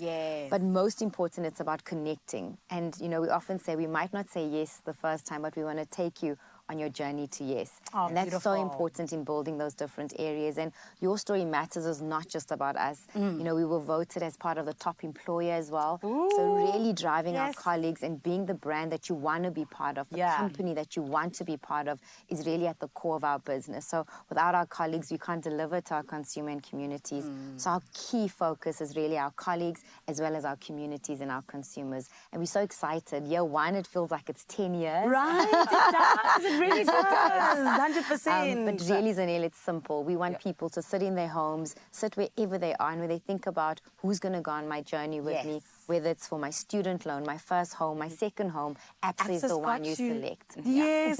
And thank you. Thank you for being the best option. And this is why I also say, ladies, your back's not tired. Carrying the banking sector on your backs in Africa. Well, we've got people like you helping us, and the Expresso family. Stop it, ladies. And please always remember, your story matters as well, okay?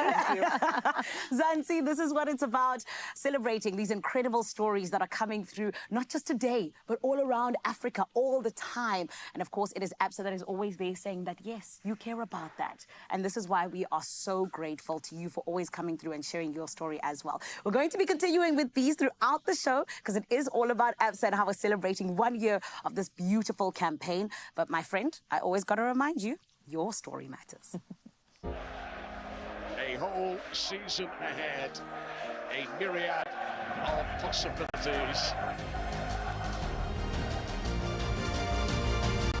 Absa, official banking partner of the Premier League. Let me tell you about a story of an individual who came from Bishop Lavis, won a reality TV show, and inspired so many, told so many that they can.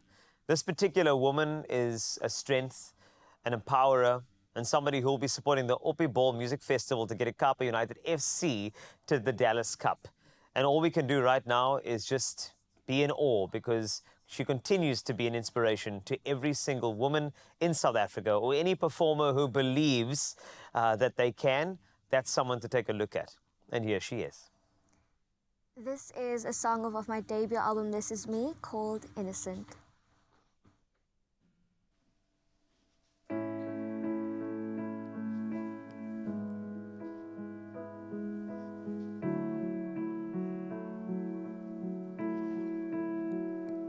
Do you know who I am, how I feel, what's inside of me? And do you know where I'm going? What do you see when you look at me? Can you explain the way I am? I don't think anybody can. I'm complicated, crazy, and I don't care.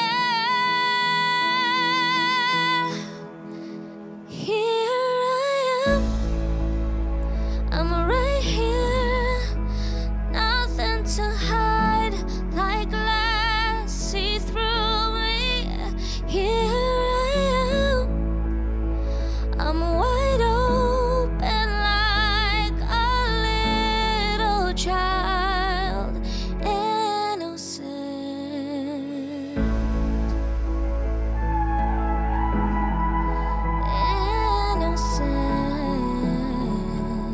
innocent.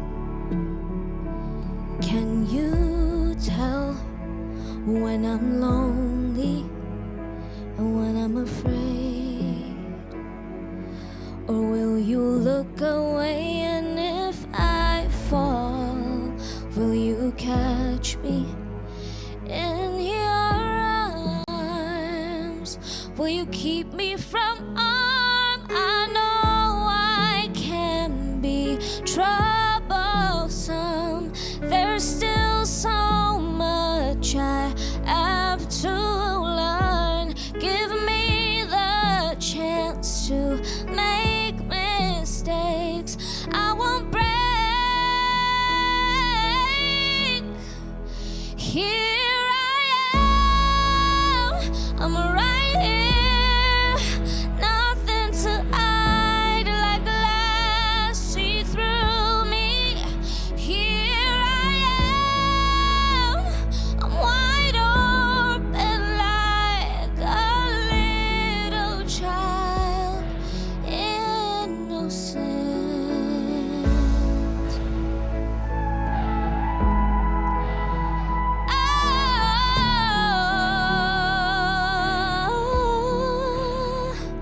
Like an innocent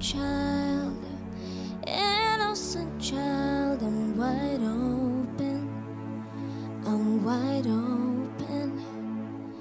Like an innocent child, I'm wide open. Here I am, I'm right here, nothing to hide, like glass, see through me. Here I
It's my feel-good breakfast show.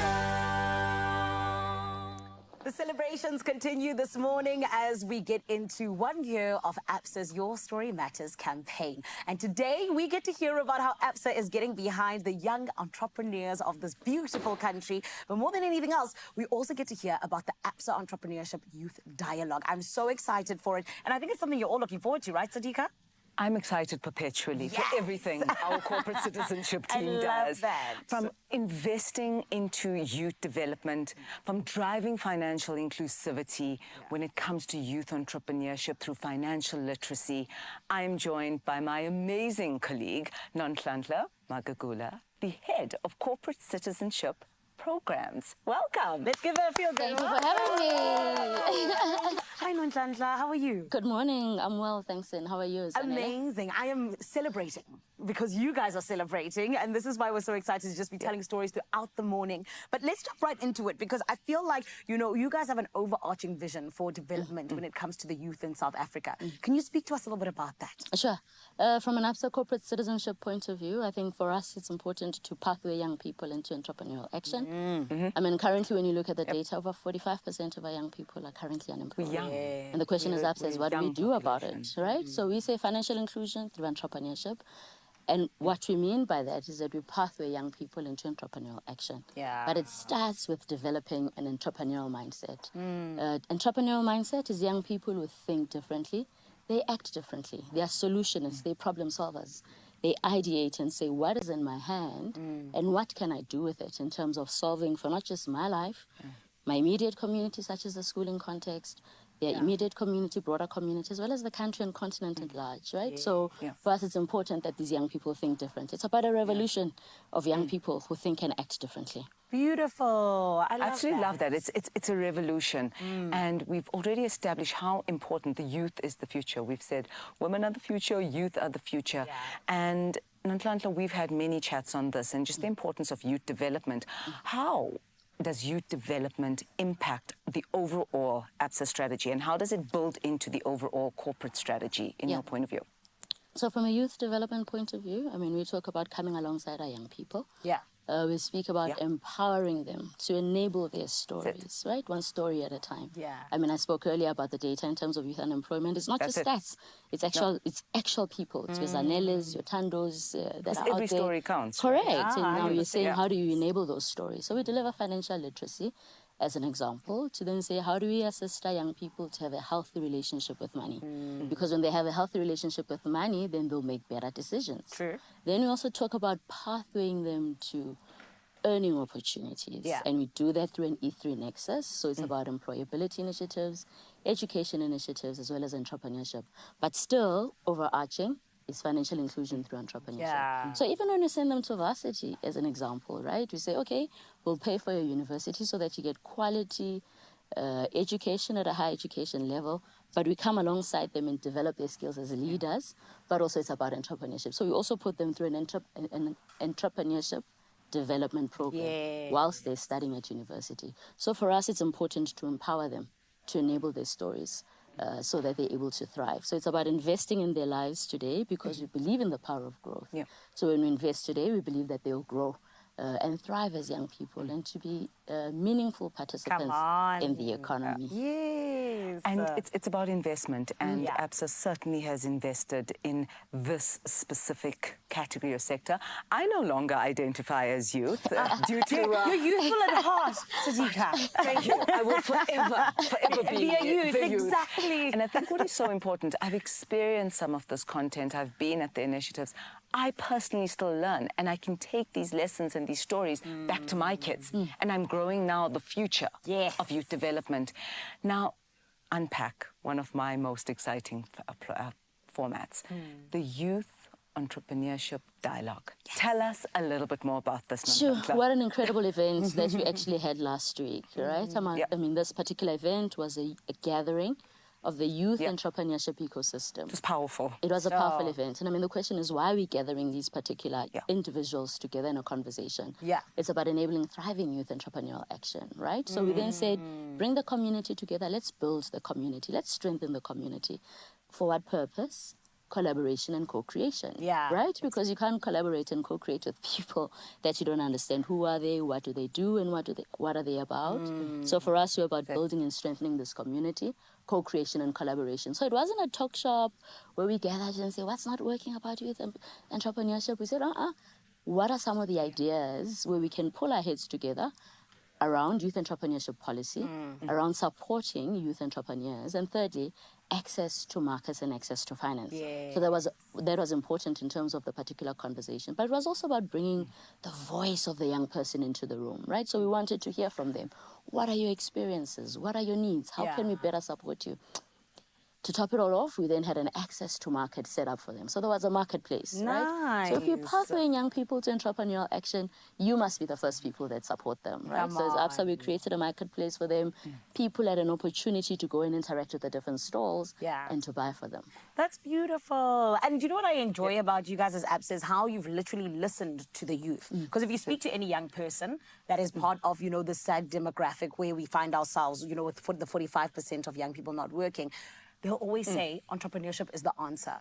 So thank you guys for answering that call as well and saying we're going to help the young people to come through with that and empower them where need be. Well done, guys. And I'm very excited for all of the incredible things you're going to be doing. And just remember, I grew it. Yeah, that's true. 100%. I grew it. The incredible series that Absa has, all in the name of making sure that, just like Nonhlanhla said, nobody gets left behind. There's inclusion in terms of just the financial literacy all around the country and beyond. And friend, this is where we are able to say that entrepreneurship is something that the youth doesn't just need to think about or dream about, but that they can grasp with their hands, because Absa has said that your story matters and they are here to help you through it. And of course, if you need any more information about it in terms of those financial solutions and the empowerment initiatives that Absa is getting behind, it is www.absa.africa. Go click there.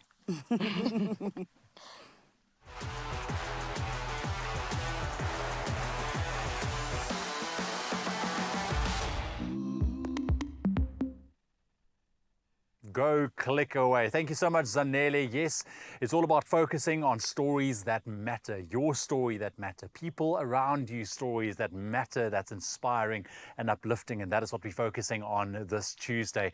And right now, turning challenges into triumphs, and that's exactly what our next guest today has done for himself. From the rugby fields of Belleville to the Paralympic stage, Kerwin Num has never let anything stand in his way. Born with a limb difference, he literally went out and carved out a path in para-athletics, competing in shot put and discus at the Tokyo 2020 Paralympic Games, and most recently at Paris 2024.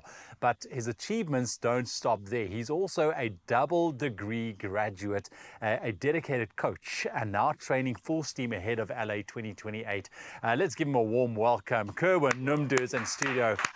My brother, good to have you, man. That's amazing. I mean, look, I want to focus on all of your success stories and your road to success, but I got to ask you, I mean, we spoke about it off air a little bit. I mean, when I met you, I mean, you're a positive guy, you're headstrong, you make decisions for yourself, you follow through, you've got the determination, you've got all the makings of a complete success story. But I'm wondering, was it always the fact for you? Were you always this positive? I mean, or were there times being born with a limb difference that you felt, well, the world has decided I can or cannot do this or that? Yeah, I think for me growing up, obviously those thoughts creep into your mind where you're like, why did this happen to me? Why should I be different? Why am I the one that must be different? And there were challenges along the way, but then as I grew up, I realized that God made me this way for a specific reason. So I just need to find that reason as I get older and find the purpose. And then from there, I just enjoyed my sport, and I knew that was my calling. So let me focus on that. I love that you focused on it, but I want to know what was that? Was there a defining moment for you taking that decision, saying, listen, yes, I am born differently, but it's not going to stop me? Was there a specific moment in your life or area of your life that took place? I think the moment that sticks with me is even before I started sport, really, was in pre-primary, where one of the kids told me they were climbing on the jungle gym, and they said, but you can't climb this high, you only have one arm. And my grandpa always told me the story where I then responded, but I can and I'll show you. And then I went higher than he did. And I think that's just the type of person I am. And sport was my gateway. And I think kudos to my family as well. They didn't treat me differently, always included me in sport. Yeah. And then, yeah, I just enjoyed all kinds of sport growing up. And I felt safe. That was my home. No one treated me differently because I could perform as well as the next guy. Yeah, but I love that. Such a small defining moment in your life set the course for your entire career. And I'm looking here, I mean, a Paralympian, 2 degrees under your belt as well. You have done so much. And I want to ask you about this phrase because, you know, we all want to do good. We all want to do our best. But there's a moment in a lot of people's life where I think we feel we get complacent and we go like, you know what, that's good enough. It's good enough. I did my best. How do you view good enough? I think for me, it comes down to good enough it's not good enough unless it's your best. And I don't think there should be anything stopping me from being the best in my field. So whether it's winning gold at the Paralympics or being a coach who produces Olympians or multiple medals on national level, I think until I get to that stage, I don't think what I'm doing is good enough. Yeah. So I'm just trying to strive and trying to get there as best as I can. I love it because good enough is not your best. Yeah. You know, you want to perform at your best, and that is exactly what you're doing. Take us back to the Tokyo Paralympics. You placed 4th. I mean, narrowly missing out on that medal. 35 centimeters, that's all you needed. But, I mean, what was that moment like for you? Was it a moment of disappointment? Was it a moment of being proud? What was that? I think Tokyo was a bit of mixed feelings because Tokyo being my first games, there wasn't really much expectations of me to perform. So make it to the final and then making it 4th, narrowly missing out, as you said. Knowing that if I threw what I have thrown in the past, I could have medaled at my first games. It was a bit of mixed feelings, a bit of disappointment, but also just grateful to be there. But I think Paris was a bit harder to deal with because I knew I was in better shape. I knew I was definitely in a position to fight for a medal and I couldn't execute.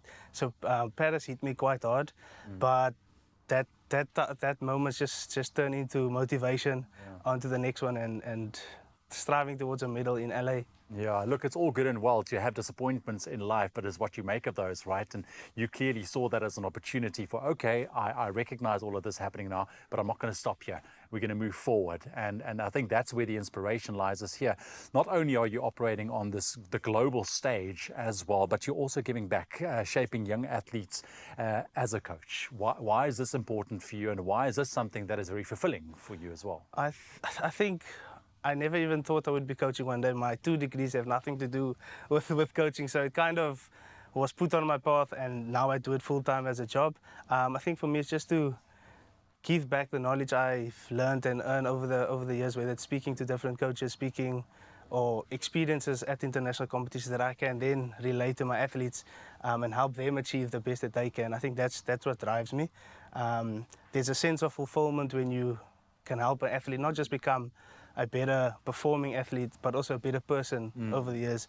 I think that's what truly drives me to give back into the athletics community. Yeah, you see, and I think that is amazing because we know the challenges that our youth struggle with every single day as well. And to have someone like you to portray such a positive image, thank you.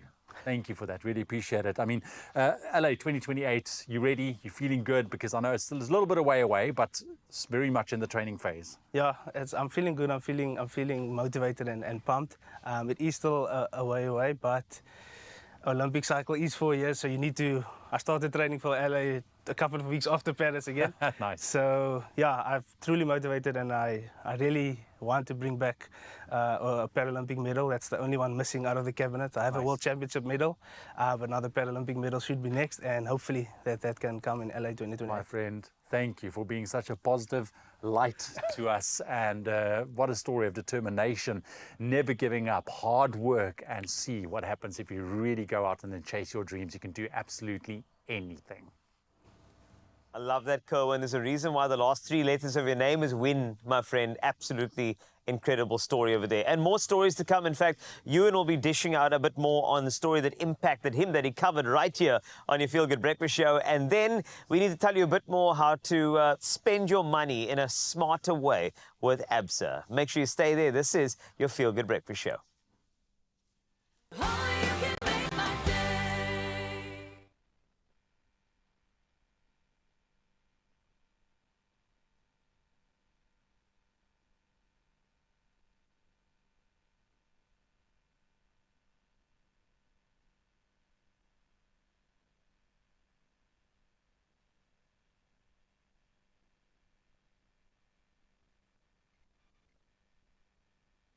The Leatherman tool has been used to save airplanes from crashing in Alaska and Botswana. It was used in South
It's my feel-good breakfast show. Oh, I tell you only the truth. It is so good to be with you each and every morning. But of course, especially this morning, as we celebrate Absa's Your Story Matters campaign, turning 1 year old and a little, but more than anything else, getting to hear all about these incredible stories that really do matter. So for us as Expresso, we always get to hear some of these incredible stories up close and personal. And a lot of them impact us in such incredible ways. We take them home with us. They really allow us to, even sometimes reflect or even decide on different ways in which we want to go about life. But we always hope the same is for you, and this is why we get into them. But this morning, we have to jump on into something that Ewan has had in his heart for a very long time. And from the moment we said, what is a story that matters for you? This one jumped out completely. And Ewan, I am so intrigued to find out more about this story because I'm like, okay, I hear there's an inventor, I hear a year 19-something, and I'm like, what's going on? Tell us about this incredible story that touched you, my friend. Yeah, this is a story about an inventor, a very famous inventor at that as well. Yeah. And I love this story because just his determination, his problem-solving skills that he brought into the equation, and his just never giving up attitude caused him to be the lead, I think, best. What do you even call this man? I mean, I'm such a fan because we use his tools every single day. Yeah. It's almost like a status thing if you have it now, but it wasn't always like that. Yeah. So I'm talking about the inventor Tim Leatherman. And he came to Expresso in South Africa, what was it, 7-8 years ago? Wow. And I had the opportunity to sit down and interview this man because, I mean, if you think about it, Leatherman tools nowadays, you get them everywhere and you do everything with them. And there's different versions, whatever the case. It's a rite of passage, honestly. Like, if you have a Leatherman, Sanele, it's like a rite of passage. It's like you're now allowed to have a toolbox. Well, that is your toolbox. Yes. You know what I'm saying? So basically... Yes. I've heard of them, yes. I hear they bring out the best in you if you have one for real. They can literally fix anything. Which is everything. Yes. Yes. So the story is, so basically in 1975, Tim Leatherman and his wife took a little bit of a road trip, but a very low budget road trip, obviously not coming from money or anything like that. They stayed in low budget accommodation. The car would pack up constantly. The accommodation where they stayed always had an issue. There's a pipe that was leaking or something, and he always carried a pocket knife, but he just felt it wasn't enough. He needed something else. So he thought about what about combining all the essential tools into one big unit, or small, you get them nowadays as well, with the pliers and everything else. So he started working on his design back home. He eventually got it patented. no companies wanted to invest or anything. They just said, yeah, this is what an idea, whatever, but it's not for us. So he started selling them via mail order catalogs. Okay, so and eventually he kept going and he kept going, and that's where the perseverance comes in for me, because he had this idea and he thought really this could change the way that we do everyday tasks, from fixing your son's or daughter's bicycle to a leaky tap in the kitchen. And eventually it just started taking off to being one of the most popular tools in the entire world right now. And it has been that for so many years. All of us actually have one. Most of us has one. I know there's our cameraman right now, Peter. He's actually whipping one out of his pocket right now. Well done, babe. They're busy fixing the camera as we speak. But I think nicely done. Nicely done, Peter. You see, I'm surprised he's so ready in the morning. You see that man's face. He's just ready, right? Yeah. Wow. So I mean, this is part of the inspiring journey. Do you for know me. why he's ready, Carl? Why? It's because he's a Leatherman man. Oh, That's there we why. go. That's why he's ready. He's a man, yeah. That's you know what I mean? But I mean, what stayed with me about his story is just once again proof that, a good idea doesn't just happen overnight. Yes. He had this little idea, not knowing if it's going to work. It took him years to really get to being able to produce something that is noteworthy. It's something that he's worked on. It's something that he's dreamed about. Many challenges, I'm sure, was across his path as well. But I mean, he persevered, and it's that story of perseverance for me that stands out. It's what you focus on in the long run. It's not about, you're not going to, for me, come up with something right now and tomorrow is going to be a major success. But a success story takes time. You gotta put the work in. And that's important. And I'm sure you can agree, Zanele, it's like we live in a world where instant gratification is always something that everybody's after. Absolutely. You want it now. You want the fame now. You want something now. But if you look at a story like that, it helps us have patience. And to be kinder to ourselves in terms of the time it takes for something to happen. And we got to be kind to ourselves in that way, because this journey that we're on, it's more important than the end or the start. It's the journey. Absolutely. It's very 100%. rare to have one big idea, because a successful idea flows out of a small decision that you make and it evolves over time. But also just got to say, the best part of meeting Tim Leatherman, he gave me a Leatherman. Like a limited like edition. a proper big, I don't know if the fans out there, but it's called the Surge. It's got everything. It's got all the little bits for the screwdrivers, the knife, I can saw a tree down if I need to, you know what I'm saying? So so he gave that to me and he signed the actual box. Oh, that's so cool, which dude. I still have today, which is very, very cool. So that for me was an impactful story and a story that really mattered to me, that made a difference. That's great. Lovely. That's beautiful. And you know what? You guys took the words out of my mouth, because I genuinely feel like, where they tell us, do not despise small beginnings. Because it just lets you know, yes, your story can start small, but it can become a big one where you change history forever. You know what I mean? Absolutely. Oh, man. Thank you so much. Thank you so much for sharing. We appreciate it. And I can also just say that, of course, it shows you just how much that story mattered to you, that 8 years later, you're still like, I need to tell the rest of the country about this. And Mzansi, this is why we're getting into these beautiful stories. This is why we're celebrating with Absa, because at the end of the day, it is all about your story and just how much it matters. No matter who you are, no matter where you are, no matter what you're doing, what you have in your hands, it is genuinely just about the story that you are currently telling right now. With that being said, I'm hoping that your story is going to, involve a little bit of winning, because you're someone who knows that you need to go out and get your tickets.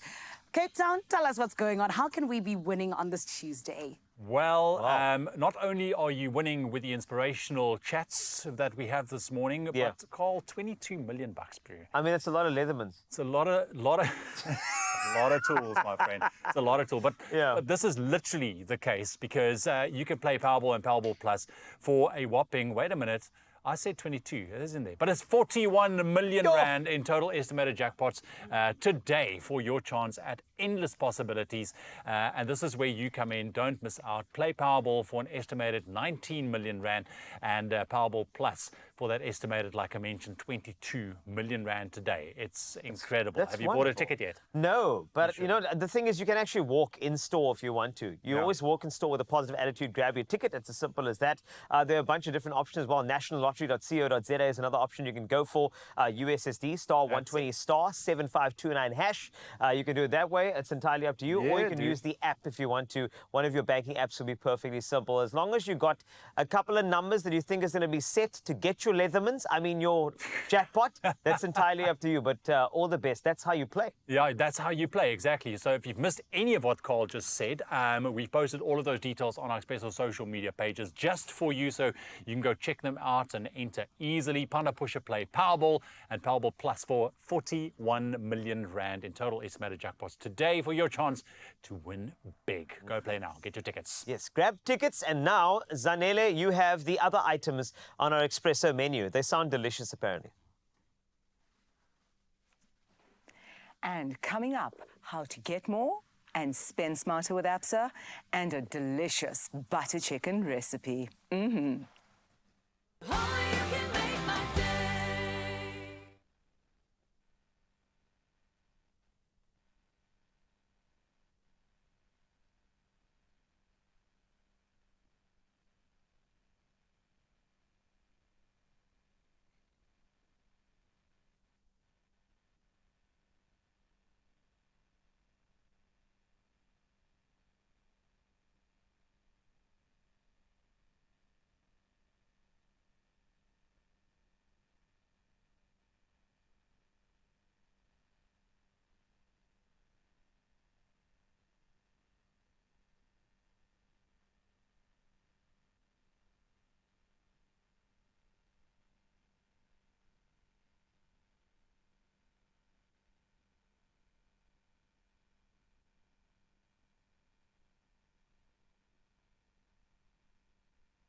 It's my feel-good breakfast show.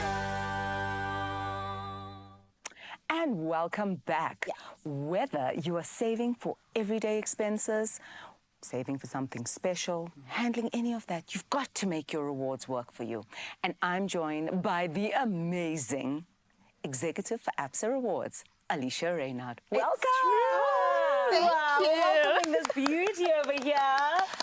And Sadiqa, today has been really special with us co-hosting because I feel as though, you know, with us celebrating Absa and how Your Story Matters has been around for a year and a little bit, it really is something incredible to jump on into because your story also matters when it comes to your rewards. That's it. And getting money back into your pocket, my friend. That counts. Yes, exactly. Because you can get up to 30% cash back when you tap your Absa card or use Pays at top retailers like one of our faves, Woolworths. And this morning, you're here to tell us all about it, Alicia. I absolutely am. Thanks for having me. Of course. Thank you for being here. It's a celebration. I love all this Absa family that's here. I know. We're awesome, right? I know. Let's jump into it because I feel like, you know, for me, I've always been a terrible person when it comes to loyalty programs or rewards. And this time around, Absa's not giving me an option because you guys have made it the best one. Do you know what I mean? Let's talk about why people need to get into it. So what's very interesting is research has shown that more than 2/3 of economically active consumers actually belong to loyalty programs. Wow. 30% of them have actually started using the rewards so much more than ever before. And why is that? They're actually finding value in loyalty and rewards, especially for everyday expenses like your groceries, your fuel, your health, and even baby care. But I think what's really, really important is consumers need to understand their loyalty program so that they can maximize it and really get the most out of it to, number one, make their money stretch every month, but number two, also save for those luxurious holidays. Yes, like a little bit of that. Exactly. It's got to be valuable. I think that's the most important thing. And I've learned that. I've read a couple of papers on you must bring back to the customer or the client and add value that is relevant. So, Alicia, in your point of view, why are Absa rewards so valuable and what can our customers look forward to in the future? Oh, that's really, really good. Oh, my favorite topic. So I think what's really awesome is the fact that Absa Rewards in 2023, we went free. Ooh. And it was strategically done so that, number one, we can become a lot more inclusive. Number two, we can actually start providing value at scale so that we can really enrich our customer stories. Because why? Every customer story matters. Beautiful. And what's really, really interesting and what we're really excited about is we're actually turning 16 this year. Oh, wow. Absa Rewards. Another celebration. Sweet 16. Sweet 16. Can you believe it? Come on. But as I reflect, you know, just sort of looking at last year alone and the value that we've added to our customers' lives through their stories, I can't help but feel proud. And I'd like to just share some of those stories. Please with do. you. We love stories. Oh, one of our clients actually received 90,000 Rand last year through Absa Rewards. We ran a campaign the end of last year, the summer campaign, where one client actually received 17,000 Rand for her son's therapy. She would not have been able to afford it anywhere else. We gave away 10 cars. One of those winners had to sell her car earlier the year just so that she can pay for a business. That is incredible. And then lastly, one of our lucky winners who went to Paris for the Olympics actually got to celebrate her 60th birthday there. All expenses paid. So I can go on. There are so many rich stories that we got from our customers this year, but that is the essence of value that we've added, and so proud of it. Oh, man. That is so beautiful. I also want 90,000 Rand. Don't we all? Yes, exactly. I think so. I think so. And it's lovely. To go to Paris. Right? That would be really lovely Oh, as my well. goodness.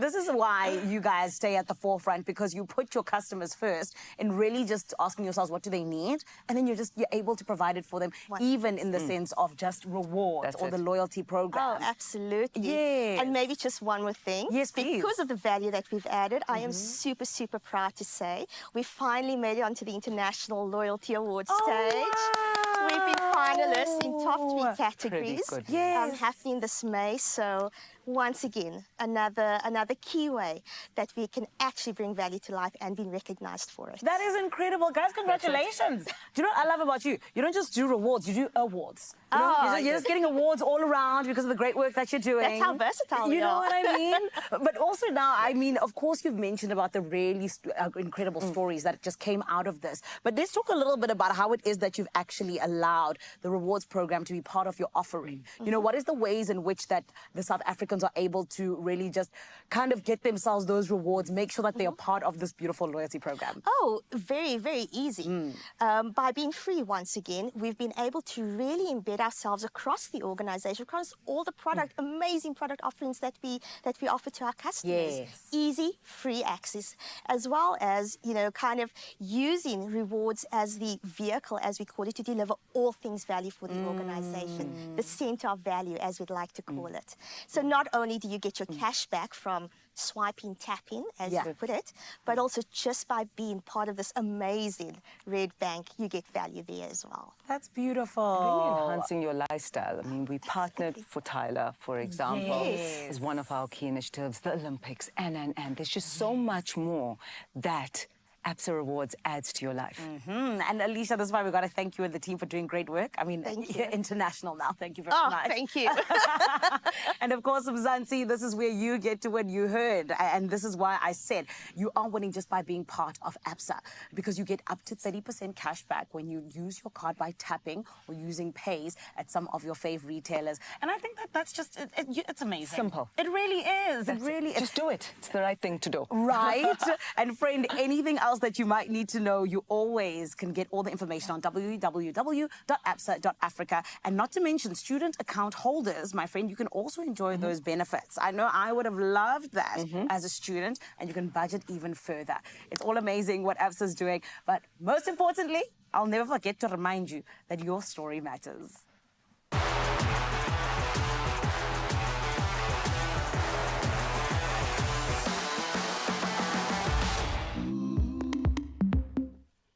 I'm getting so used to that dynamic duo in Joburg. Thank you so much, ladies. But let's get ready for something in the kitchen, something warm and comforting. And Mini Mommy Chef is here with us.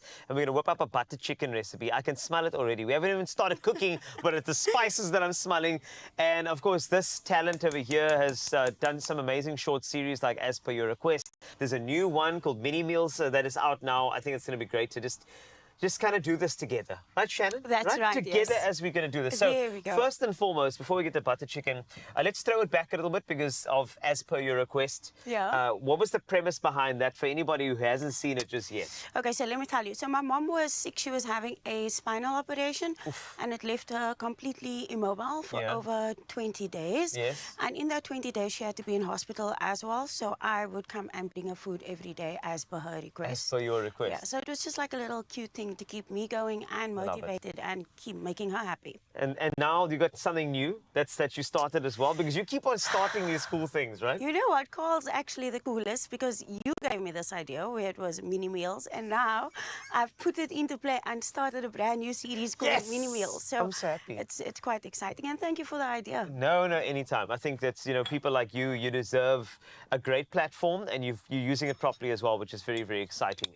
That's great. All right, so let's get on. Butter chicken, guess what we're starting with? What are you doing there? You're putting in? Some butter. Butter, yes. Okay, so we're going to make this butter chicken. It's fake, fragrant, it's very Indian cuisine. It's easy to make, and the kids love it too because it's got that creamy factor to it and it's not too spicy. So we're first going to start off by browning our chicken. Yes. And it's nice that by the way, can I ask, did you have oil in the pot already? Yes. Because obviously you don't want to do just butter because you're going to burn the butter. So the oil's got a higher heating temperature, which is going to help you. Smoking point. Yeah, the high smoking point. So that obviously with the butter, you don't want to burn it. So that's the first little hack in that little bowl of yours. But now we're going to just get a sear on the chicken, right? That's right. Because we're going to cook it off when we got the sauce going.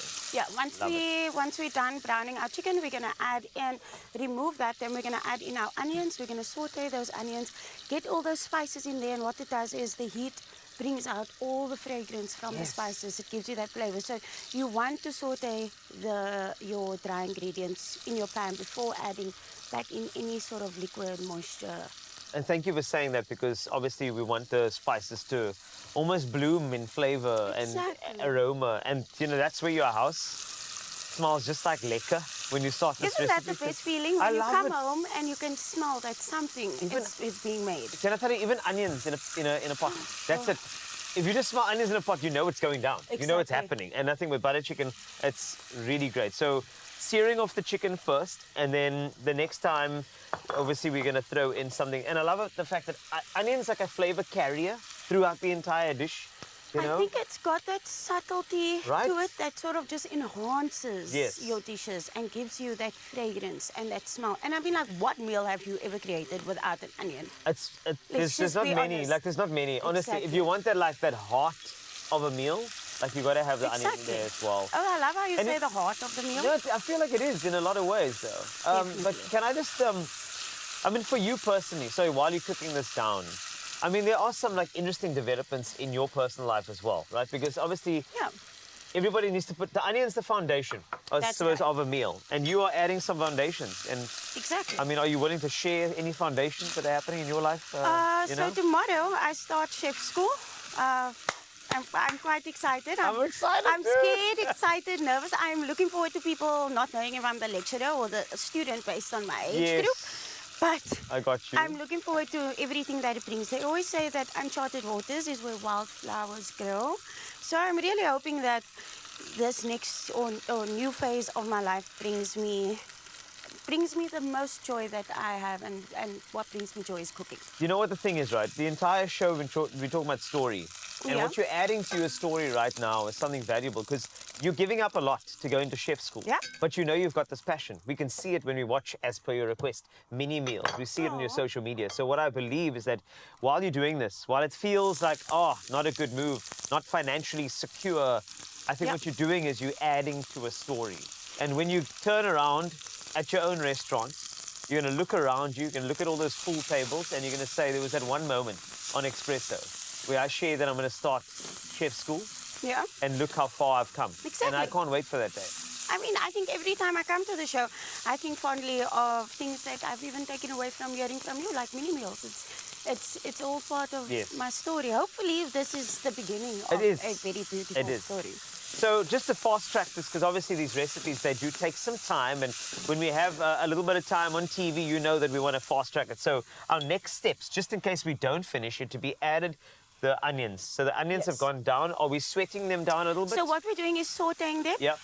They're taking on that flavor from the chicken Love that's it. been browned on the bottoms. Okay. Then we're going to go in with our spices. We've got coriander, cumin, turmeric. Let me just go ahead and throw all Go of for that it. All of them are going to go in.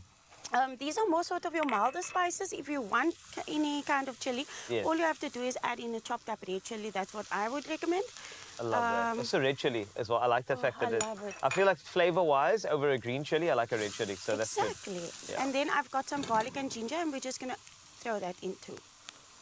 I know a lot of people don't like ginger in their curries, but I love the added, like, it's got like the zingy texture, It's this profile, yes. It's just in the, like when you smell it, it's really good. It's just all in the nose and then obviously the top of the palate as well, which is great. So here's okay, so after this, just here's a quick tip though. Please. What you want to do when you're adding in your spices, you want almost like a oily layer to sort of form from the spices melting in the pot. So once that's formed, that's when we know we're ready to add in our tomatoes and whatever else. Okay, lovely. So that oil layer goes on, we're going to add in our tomatoes, and then just to fast forward, at what point do we add in our cream?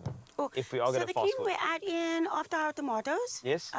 We're going to heat the cream through for 5 minutes, and then we're going to add back in our chicken. Okay, perfect. And that's going to give us that beautiful color that butter chicken and has, that right? creaminess, And that, I mean, oh, it's so delicious. It Any is. curry with cream. You can substitute the cream for coconut cream. okay, cool. If you prefer the flavor profile, or you can do half and half. All right, this is wonderful. Well, just to fast forward you for a second, we're going to finish this up. But what you are looking for is the finished product, and it just looks gorgeous. We're looking for color. And if you just look at what we prepared a little bit earlier, that is what you are going to be left with if you go to expressoshow.com, if you follow Shannon on social media, Mini Mommy Chef, and if you follow the journey, this woman's story, which is beginning tomorrow as she starts chef school. We couldn't be more proud of you and Shannon. So just all the best to you, and we cannot wait to eat at your restaurant. Yeah. I'm just saying, I'm going to fast forward that as well. I love, put it in the universe for me. I'm Please happy. do. It'll be great. So many, many more stories happening on this show, including more performances coming up with Paxton. You're in the right place, and I wish you could smell it here. This is your feel-good breakfast show. Oh, it's good.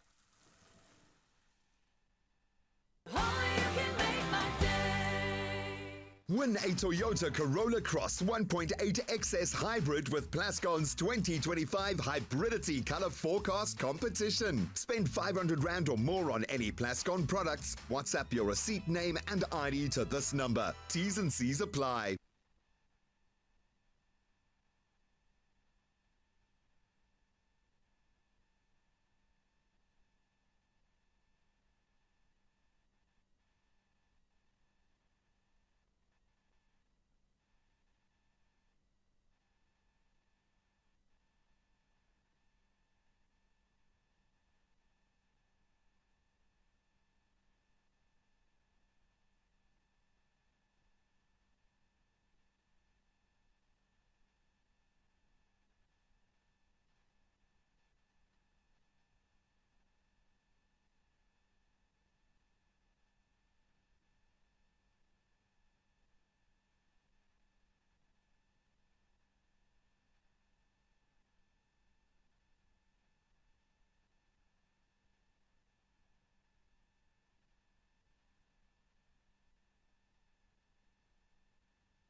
It's my feel-good breakfast show.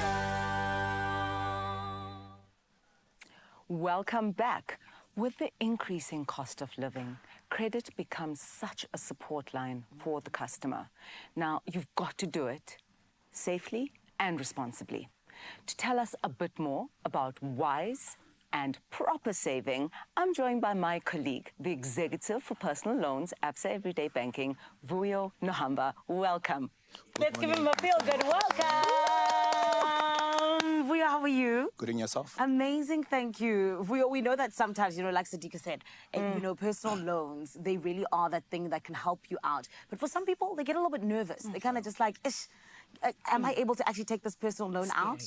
Right? Let's jump into it, because for me, I'm like, when should one actually consider a personal loan? When should they get to that point of being like, should I, shouldn't I? Yeah.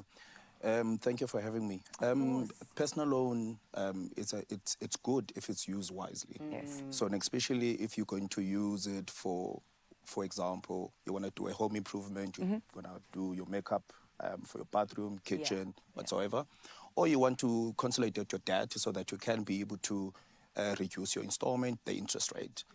But it has to be something meaningful that you can use it for, not for a day-to-day living. Otherwise, it's not going to be used wisely. It can potentially put you into too much debt. Sure. I think that's so wise. It's just so important to be responsible and safe when going down the credit line. Yeah. How does a customer ensure that they can get their loan? And what do they have to do? What are the steps they have to do to ensure they can get a loan? So firstly, before someone considers taking up a loan, so last year we launched Absa Credit Coach, where we encourage customers to download their banking app. They get a personalized, coaching tips to ensure that they improve their credit scores. So in that way, they can get their best interest rate, which is lower. So what we ask our customers when they go and look out for, personal loans, they just need to ensure that one, the financial services is registered with the National Credit Regulator. That's the first. Secondly, ensure that there is no hidden fees. And thirdly, ensure that the interest rates that are prescribed are in line with the National Credit Regulator.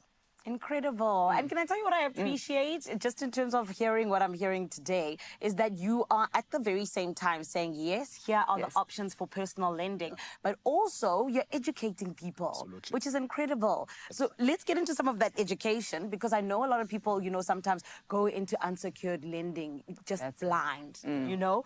What do we need to be wary of?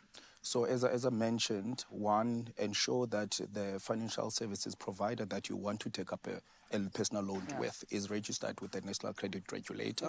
That's the first. Secondly, ensure that you scrutinize the contract to ensure that there is no hidden fees. And then thirdly, to ensure that you protect yourself as the consumer, ensure that the financial service provider does have a debit check so that you can be able to authorize the debit order. So if there's any changes that might come, at least you can be able to authorize that debit order coming off.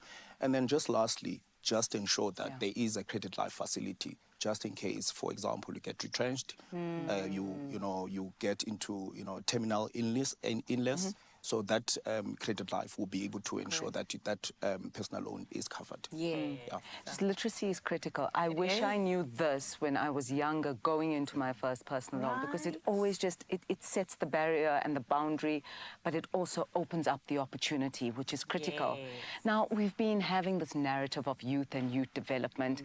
We are student loans, the infamous student loans. Should we be talking student loans? Should students be moving in for student loans to enhance their education? What's your point of view? So what we encourage students to do, they must take up student loans, because student loans are tailor-made. You get you get charged at prime. And also we have, a student check account, which the students get the best, proposition that is tailor-made for students. So we do encourage students to take student loans rather than taking up a personal loan. Oh, well done, man. I love that. And I want us to just quickly play a little bit of a game, right, just to end this off, Nate, because you are the Minister of Personal Loans. So therefore, I want to ask you, as Zanele, I'm 30 years old now, I'm sitting here, I'm going, should I get a personal loan for? So you need to tell me whether it's a good idea or a bad idea. Right, if I want to go to a festival and just enjoy my life, personal loan, yes or no? No.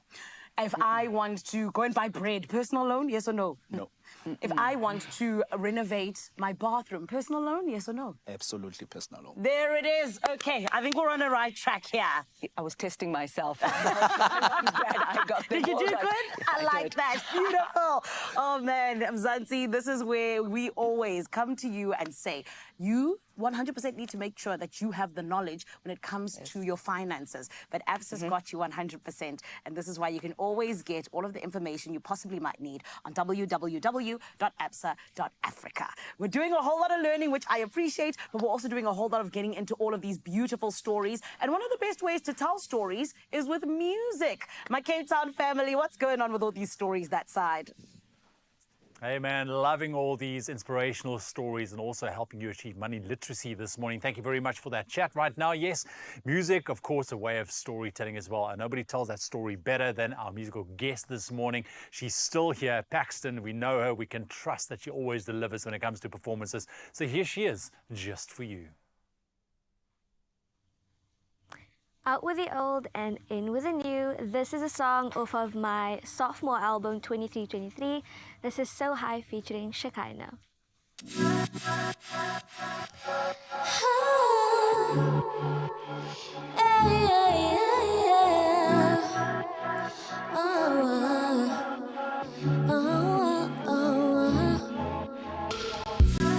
I just want my space, the skin I'm in. Finally myself, I can't pretend. You should free your mind, just let it out. Ain't no second guess, and do it now. Ain't no worries, ain't no hurry. Love is where it takes us. Never lacking confidence, I'm pretty with no makeup. Nothing like this energy, the feeling is contagious. Searching for ecstasy. Got me on a high, so high, all night. Feels right, love the way we vibe. So high, all night, it feels right. Got me on a high.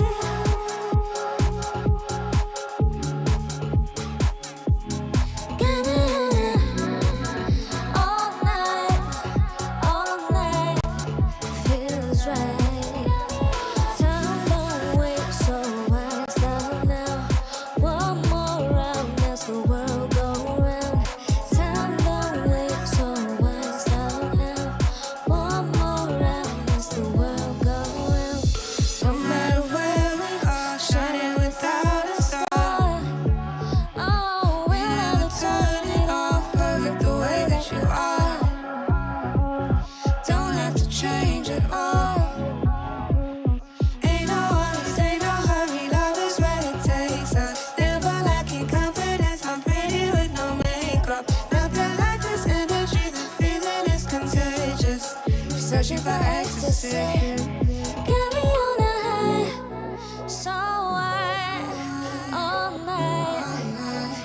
right. Love the way we vibe, so wide. All night feels right. Got me on a high. Got me on a high.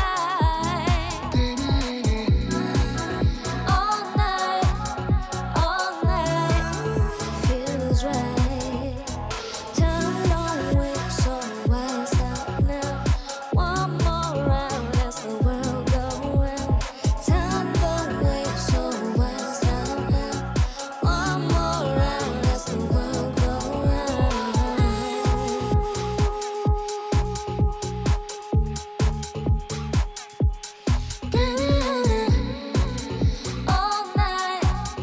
All night feels right. Got me on a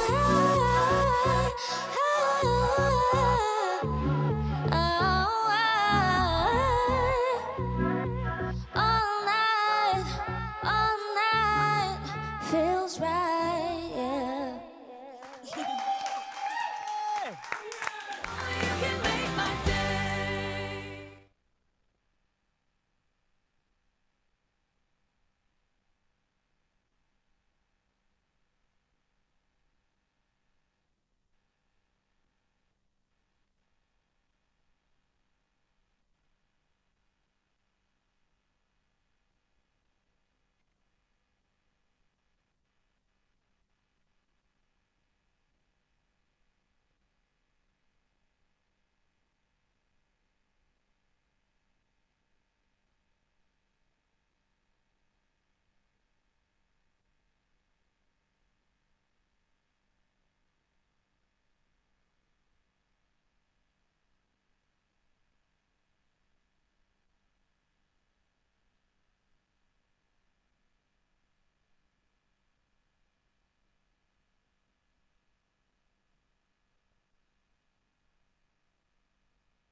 It's my feel-good breakfast show.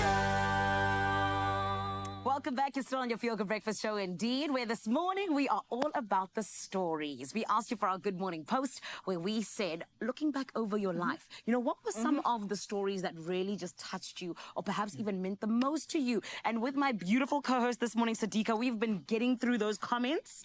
Absolutely. Yes. And there are some amazing ones. I wish we had enough time to read them all. Yes. But Mark says, good morning, Expresso show. One of the stories that mattered the most was to uplift wait for this, my vinyl records and equipment from Aretha all the way to Mikasa vinyls. So music speaks such a story. So we see you, Mark. Another one from Neil. Good morning, fam. How are you? What mattered the most was respect I kept toward my mother. And that's such an important story. Yeah, and earlier I was even saying that, you know, some of the most important stories I can think of, the stories of my family, because they informed who I am today. Do you know what I mean? And you make beautiful memories, but you learn from those stories. 100%. Absolutely. Another story I'm also loving is the fact that she's an Absa group executive, but she's also a co-host today on Expresso. That's a story in itself. In itself. Right? In itself. And absolutely killing it. Oh, Zanzi, thank you for coming through and for being with us this morning. It really has been such a beautiful one. But we're not done just yet. No. There's a lot going on in Cape Town. Ewan, what's happening, my lovely? Well, what is happening right now is we are going to be putting together something amazing. Maybe you want to do it today. Maybe you want to keep it in the bank for this weekend. But I've got to ask you, what's better than a good old-fashioned braai, guys? I mean, come on, Zanele. I mean, is that something that you definitely go for? Okay, well, they're busy high-fiving up there in Joburg. It's fine. I'll continue down here in the kitchen. We're talking about a braai platter with a side of rich velvety mash and chakalaka as well. But before we get there, we are hanging out with our mini mommy chef, Shannon, here this morning. Zanele, just want to ask, how does a braai platter sound for you? A braai platter sounds absolutely delicious. When you hear braai platter, Sadiqa, do you not like mouth water? Like, exactly. Can I have a braai platter? Can you send one to Joburg, please? I'll send one, but I also want to ask, because it's not just the braai platter. We started on a butter chicken curry earlier on, and we are just finishing it off right now. How's the curry vibes on your guys? Sorry, what are you doing to us, Ewan? You know there's nothing in the kitchen today, okay? We are hungry, all right? Exactly. I'm so sorry. We're not coping in terms of how much we want, but you know what? We'll live vicariously through you, Ewan. How's Do that. We're busy fishing off. Don't worry, we'll keep you a little bit, okay? I promise. Thanks, guys. Thank Appreciate that. Shannon, okay, so what have you done just to finish off the butter chicken? Awesome. So to finish it off, we just threw in some chicken, some coriander, natural. and I finished it off with butter, of course. Thank you, Queen. Nice. Okay, so that's what we are left with. And then you just basically cook this through now till it's done, and then dish it up and serve. That's right. Doesn't it look delicious? Oh, man, it looks amazing. I love a good butter chicken, but it has to be done right, and you've certainly done it right. Okay, so let's move on to our braai platter. This is our next recipe. See, we've got a piping hot grill on this side already. Let me just turn that down a little bit. You did. Awesome. So what's the plan with the braai platter? I'm going to go ahead and pour in some oil, and then you can help me add these chops onto the grill. Got it. And while you're busy with that, I'm going to move on to our mashed potato. So for the mashed potato, what's better than mashed potato with chakalaka and braai? I mean, is that not the essence of like South African food? You said it, the yes. essence. Listen, with this, I can just ask, you don't salt them beforehand or anything, or just keep it like that? So these we want to just put on just like that, and afterwards we're going to go in with salt. Right. You could salt and pepper, depends on your... Okay, so if you would like to, but... Oh, man. So for the mashed potatoes, we're going to go ahead and mash these up. You could also use a rice strainer, and what that's going to do is give you a finer sort of mash. You're saying. Perfect. So if you want to... 100%. Awesome. I'll sort that out for you in a jiffy. Thank you so much. It's a pleasure. And I love the addition of the chakalaka. Like I said, I'm a big fan. So you like chakalaka? I love chakalaka. I'm glad you do. Okay, how's that doing? We want to get it super fine. Super fine. And then as soon as we're done, we need a pot over here. And in the pot, what we're going to do is melt through our butter, cream. Once that's heated through, we're going to pour that into our mashed potato, and then we'll work it through nicely. Right, I see. Now, while I'm busy mashing, can we get a pot in here, anyone, please? Thank you, so we can start this out. Your goal, with regards to your cooking, your passion for making beautiful dishes, and what is it? What do you hope to achieve? Is it from an inspiration point of view? Is it paying it forward? What's the deal? I've actually thought about this a lot myself, and cooking makes me happy, and the look on people's face when I've cooked something and seeing how happy it makes them is why I cook, to be honest. I think I just really enjoy seeing the look on people's face when they after they try my food. And living out your passion at the same time. Magically, we have a pot that appeared.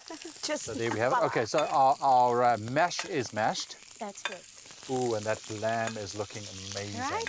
If you want to just lightly salt them now, that will be amazing. Okay, you sort that out, then I will Awesome. do So that. you can leave that. I'm going to stand on this side because over here we're going to go in with our butter. Oh, lovely. Look at these. Do you like mashed potato? I love a good mashed potato. It's my favorite. What do you normally enjoy yours with? Ooh, I like it. My wife makes amazing mashed potatoes. Ooh. But we also like to incorporate some greenery in it. Yeah. So some peas or something like that to mix it in there, is like, which is nice. Or just plain. Oh, just plain like that. A little bit of mayonnaise maybe, you know, but very nice. I love it, yes. Okay, cool. So I'll give that a turn just now. Right, so for the mash. So for the mash, we've got the butter melting now. As soon as the butter melts, we're going to go in with our garlic. We want the garlic just to saute the garlic a little bit. We don't want to get that brown. We just want it to be fragrant. Then we're going to add in our cream. Once the cream is heated through, we're going to go ahead and add this into our mashed potato. Oh, okay, I see. So the butter just takes a little bit of a while to melt. All right, well, that's heating up nicely. In the meantime, if you want to get your hands on the recipe for our braai platter, I mean, there's a final product right there. It looks absolutely delicious. Very easy to put together, and this is definitely, I would call this a weekend kind of meal I think that it's you want to do. definitely like a rugby day. Yeah, absolutely. But I mean, nothing stops you from making it in the middle of the week as well. Yeah. You know what I'm saying? All those steps and ingredients on our website, expressoshow.com. Go check it out there. There's a whole lot of inspiration in terms of recipes for you. All right. Okay, so the butter's now melting. Yes, and now we've got our cream in this. We want to Cream get the going in cream there. nice and heated through. You don't want to boil that. You just want to simmer it and get it heated through. And then we're going to move back onto our gorgeous potatoes. Fantastic. I'm going to give these a quick turn I think again. they can go a little bit higher. Yeah, go for it.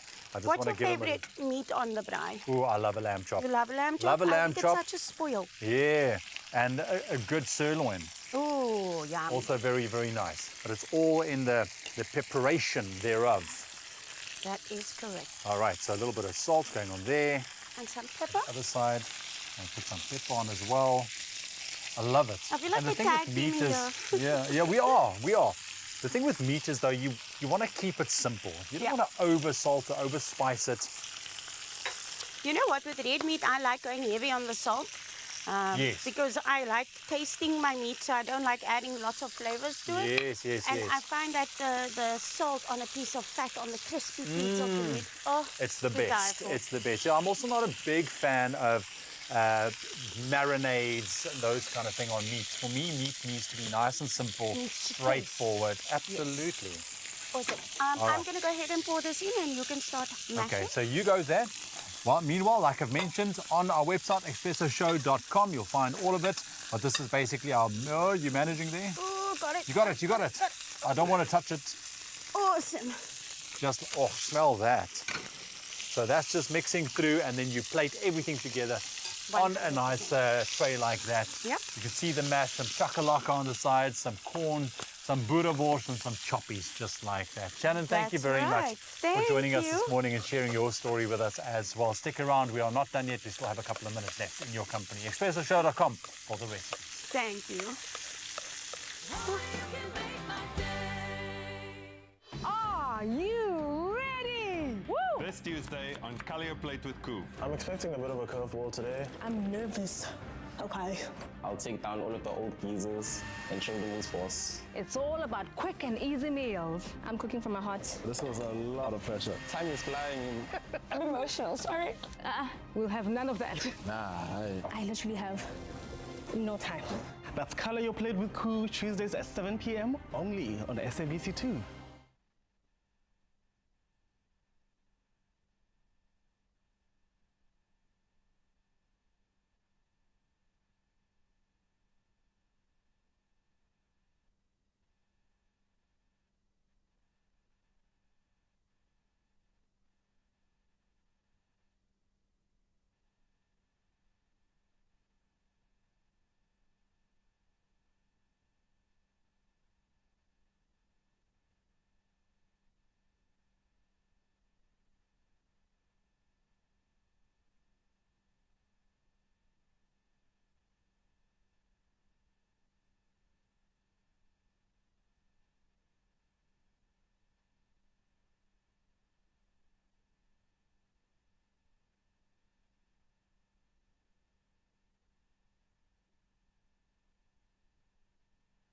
It's my feel-good breakfast show.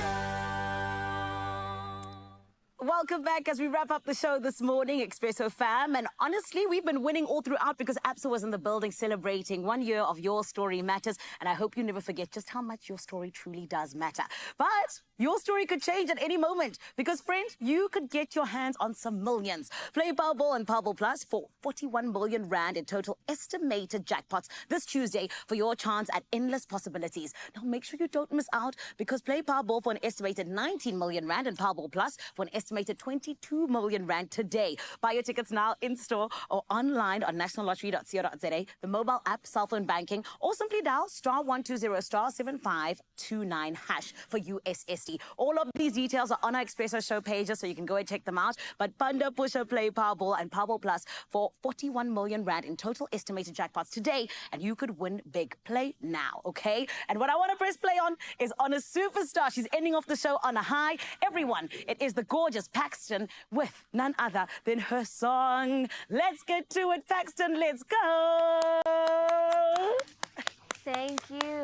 We're going to wrap it up with Good Company featuring Jaden Lewis. Amazing song. And I hope you guys enjoyed all of my performances. Here we go.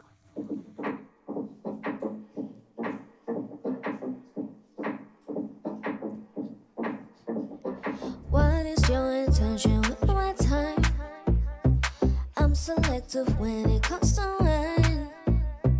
Don't you make me have to tell you twice. It's one done, yeah. Ooh, you shouldn't be so comfortable. Oh, I don't need drama, I need chill. For real, I don't really think about you or what you do. I don't want you all in my groove, not in the mood. If you're no good for me, no good for me, baby, you really gotta leave. I need good company, good company. I need good company, good company. I need good company. Good company, I need good company. Good company, who needs new friends? No, not me. If you're not moving, exit please, please, yeah. You shouldn't be so comfortable.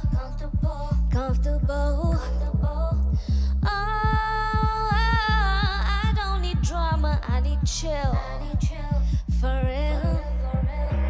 I don't really think about you or what you do.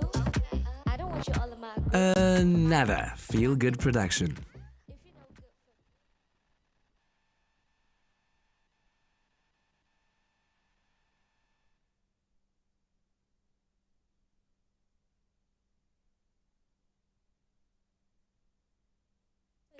I need good company. Good company.